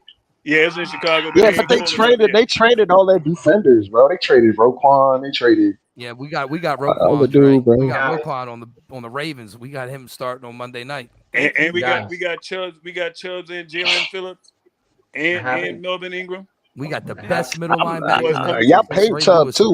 I'm not that high on Chubb personally though, but I'm high on him. I'm high on him. The Dolphins ain't got no. The only thing the Dolphins got is Ronnie, Bobby, Ricky, and Mike. That's what the Dolphins got. Ronnie, Bobby, Ricky, and Mike. I hear you, partner. I'm gonna tell you what. As long as we can come disrupt that thing, because I'm sick of them Bills. I'm sick of them. Hold on. Let's look at this for a second. So that Russell Westbrook trade, right? All them picks that DC got from for Russell Westbrook, something along those lines. Y'all can pull that. Yeah. Did they give up a lot of picks? I think they traded Albatross for Albatross. Like they traded. They tried to get him out of John Wall. They gave up picks. They gave. I think they gave up one. I think they gave up one. That was it. One first. Yeah, I think it was one first. I would do 6 picks for SGA. Corey Lee, I know you ain't been watching the Miami Dolphins. 100%. We ain't trying to get no fields. I know better than that talk. 100%. You seeing how SGA playing right? He's averaging 30 on 54% shoot. Shout out to Corey Lee. That was the guy I was saying that we should have. Listen, you wouldn't have had to give them all those picks. Right. So who? You would have had to. OKC. Now you do. But for SGA, he on fire. But hear me out though. Listen to me. You don't have to. Oklahoma City don't want a bunch of picks. Oklahoma City would want value picks. So you don't give OKC a whole bunch of protected picks that's protected like it's the Secret Service. They already got a bunch of them. OKC they got more top draft threes. picks. Yeah, they got more draft picks than we got. Mm-hmm. You know what I'm saying? OKC want them top threes, them top fours. You know what I'm saying? That's what they want. They want to get that veteran that they can flip for a haul, like they did Chris Paul. Crazy. Having this conversation. They did Paul George. Having this conversation, Crazy. I just realized we're not gonna get no superstar. No, not anytime soon. You ain't got me running the team. No, not at all. C-Mac, you funny boy. But you want to Ron? That's my quarterback. And two of my quarterbacks. Ron. But listen to this. We don't have a superstar. Nope. Madison Square Garden is still selling tickets. Yeah. With the trash that we're seeing. Now, let me say this real quick. I don't know if you guys. I'm pretty sure. I don't need to say. I don't know. I know that you guys heard. What's the name of that reporter in the New York Knicks? Ian Begley? No, the other dude. Clay. damn, I forgot his name, but he actually said, man, it's surprising that Cleveland sold 2 days back to back. This is a full building. So look at the difference between Cleveland that Man, they nice. Your needed a memory, nice superstar. memory is terrible. To be so The young. different, the different, Yes. the different, the difference with Cleveland and the Knicks was when they Clyde drafted Frazier. Garland. Clyde Frazier. When they drafted Garland, they decided they'd be bad again and let their players play, and then they got Mobley out of it. What we did was we drafted a guy really high in the draft, and then we signed a bunch of guys that are solid or decent, and then we They're got a playing defense. coach that wants to win immediately instead of like getting a Kenny Atkinson or something like that. Yep. But Dre, look at the Do you difference. know Look at what? the Do you know difference. what IQ would probably look like under Kenny Atkinson? Bro, Dre. let me tell y'all something, Drake. I'm sorry, nice. Do you know what Emmanuel Quickly would look like under Steve Kerr? You know what Emmanuel quickly would look like under D'Antoni. Man, Oh my come on. God. Hey, think about that. Think what he done with Linsanity. Yes. What he would do with IQ. Yep. God damn, boy. That guy's an offensive juggernaut. He ain't gonna coach no D, but that's all right. He gonna have that offense humming. Right. He's gonna start shooting. Yeah, and unfortunately, and the thing with D'Antoni is in a league like this, fortunately for D'Antoni and people that play with D'Antoni, they get numbers and it inflates their years and inflates their value. Mm-hmm. Under Tibbs, he makes you play defense, and it kind of deflates your value. Exactly. Does just the And opposite. your body break down. Yep. And I was just about to say, and he can't keep you healthy. So why is Tibbs the coach? But Leon, you know what it's called? uh, I'm gonna hook up my homeboy. I'm gonna get this job, and I'm gonna bring you along with me. Yeah, it's And called. the that's- problem with that is when it's called time to get rid of cronyism. your homeboy, you too closely to him. You're too Yeah. close to him, so you're not gonna get rid of him when you know you need to, and That you're gonna happens cost a both lot. y'all your jobs. That happens a Cronyism. lot. Yep. he was Ron, like Tibbs. I know this is your dream job. Let me just give it to you anyway, and then just ruin our whole Yeah. process. Because if that didn't happen, our whole process of we probably would have been that fourth year. We would have been at the top end of the lottery. We would have been picking from somebody the top 5, somebody better than RJ, and then we we not would be getting top building 5. different. No. I'm saying if our You probably would have had perspective job. will different. Like our perspective will be different. We probably would have signed all these like middling veterans that can be solid and help you. We would have just tried to roll the ball out and let RJ play 40 minutes a night and lose 60 games. That's probably what would happen. Listen, But Jay, this do you know what they should have did? They should have just rolled out Frank Ntilikina, Kevin Knox, Kevin Knox. RJ, Obi, and Mitch, and let them boys play. Yeah. And you know what that would have got us? That probably would have got us Anthony Edwards. We could have had a backcourt of Anthony Edwards and or say right now we probably be sitting at LaMelo Ball and Scotty Barnes on the team. We got a whole bunch of nice little Labradors, and we ain't got no real dogs on We this got a team. bunch. So We got what a you're bunch of saying role is players. they didn't get any intrinsic learning. Yeah. crazy. We got a bunch of role That's players, the man. type of learning they didn't get. But We got a listen bunch of to role this. players. Think about it. I Even watched this a year, bunch of Freezy, videos in on the how to ride a draft. bike. Think about this Ron, past draft. We was fighting all season trying to get that plan. Right. yeah. You know what the And Raptors all did, those bro? players, You all know, those players in the draft, we were so fixated. The only player they was trying to get so bad. This the thing that I hate about this front office, right? They get fixated on one player that they can't multitask.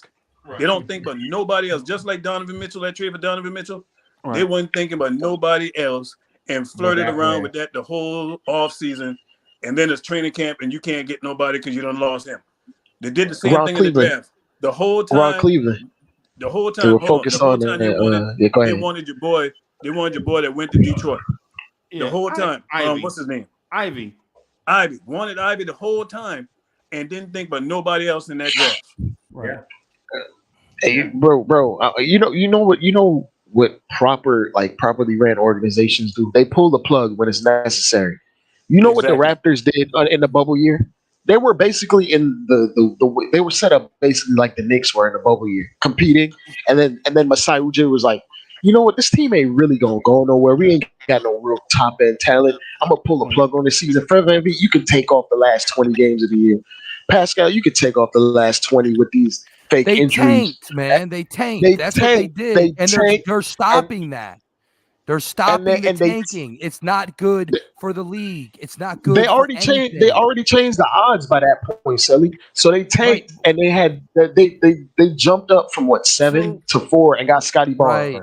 Who do we have on the Knicks as a Scotty Barnes talent? No, Ron. Basically, what they saying like non-veterans, like people, non-veterans use like non-veteran terms, but Ron, basically what they saying is they pulled the ripcord.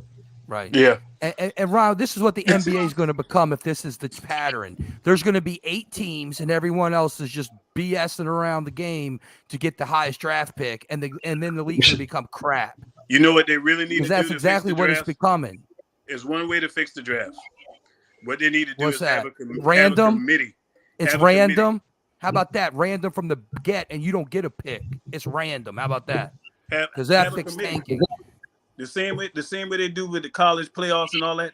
Right. They need to have a committee that can clearly look at these teams and see what teams is really the worst teams.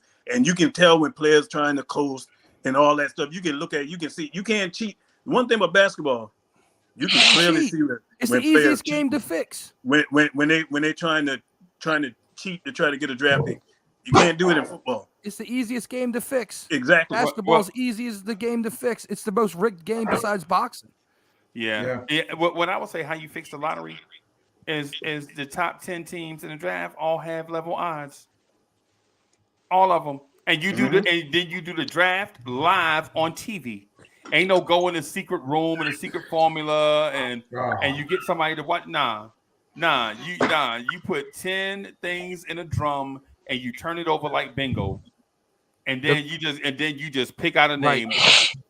I'm gonna tell you, I hate that lottery stuff, man. That's the dumbest thing in all of sports. Yeah. That's dumb. It's like the Knicks have like the worst record in the last 12 years and still never got a top pick. And these guys like Cleveland gets like 2 of them, 3 of them. Like, it's crazy. No, they had 3. They had 3 out of 4. I'm not giving that dude from Toronto a bunch of credit because he told his team to suck for 30 games. Yeah. Like, that's not skill. It's not skill, but not every franchise has the autonomy or has because you shouldn't do take a risk because you shouldn't do it. It's but Sally, nobody's arguing that point that you should right. do it. So like, why are we? So it's bad business.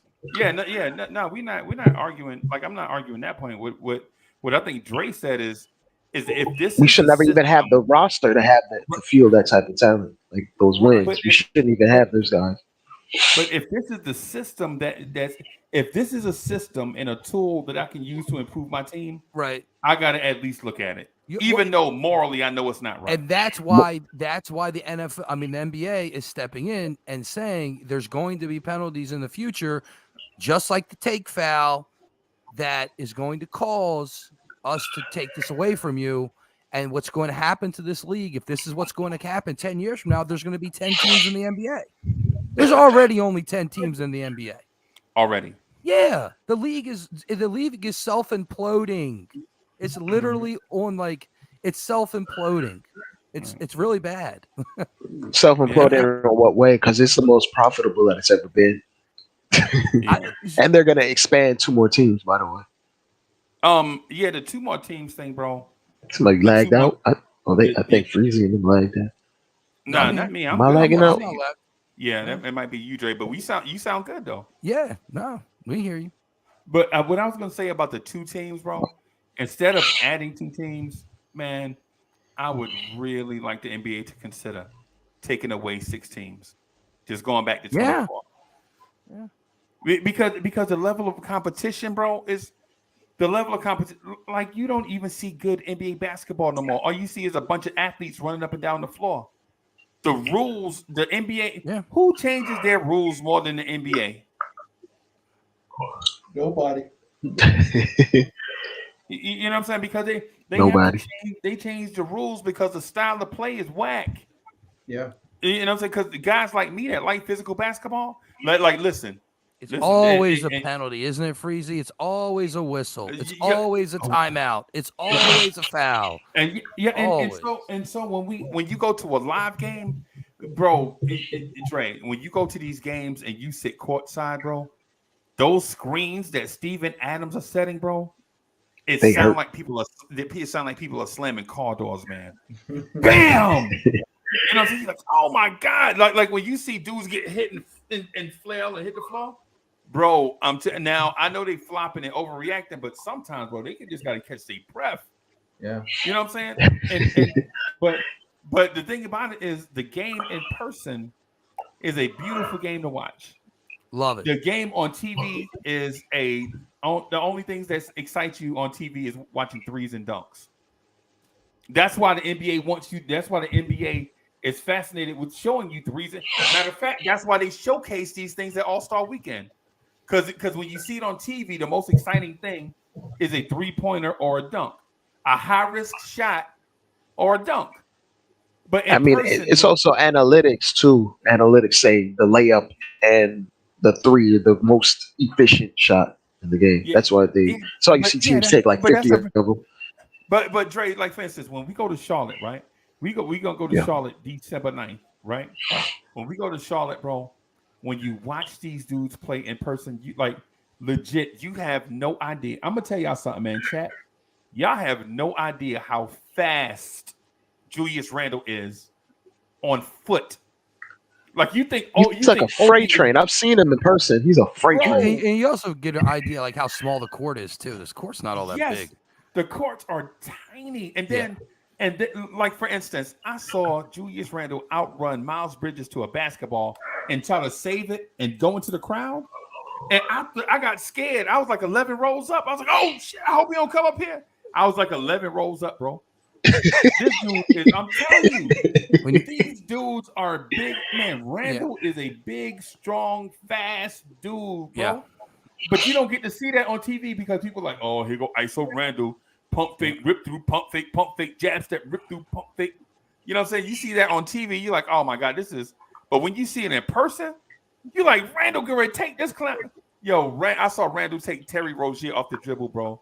Once he got Rozier on his hip, there was nothing Rozier could do. Nothing. It was like a roller coaster. He was just along for the ride.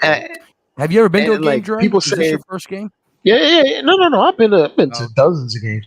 I'm just saying, like, the most beautiful thing to watch. People say dunks and threes are like exciting. If you watch an elite, like mid-post play with footwork, is the most beautiful thing you can watch. Yeah, it's like Carmelo Anthony. Oh yeah, in person or triple threat or face up. Even big men, like I've seen Joel in person. Even because he flops a lot, but hey, when he gets to his moves. Hey, hold on, Trey. When you going live again? Smoke. Before you leave, when you going live again? To be honest with you, this weekend do we play tomorrow? Yeah. If we don't show up tomorrow night, I'll probably be irate. I'm not gonna, I was just trying to chill, let y'all do your thing because I was over talking a little too much. So I wanted to listen, but whatever. No, you're not stressing the freaking. I'm just saying, but tomorrow, man, All right. Hey, so we tomorrow night. And and we can always do something. I noticed you mentioned it back in the day, or a little minute ago. We could always figure something out, work something out, and you know what I mean. I always got time and enough knowledge. Yeah, for sure. Somebody collab. I'm bringing my crew with me.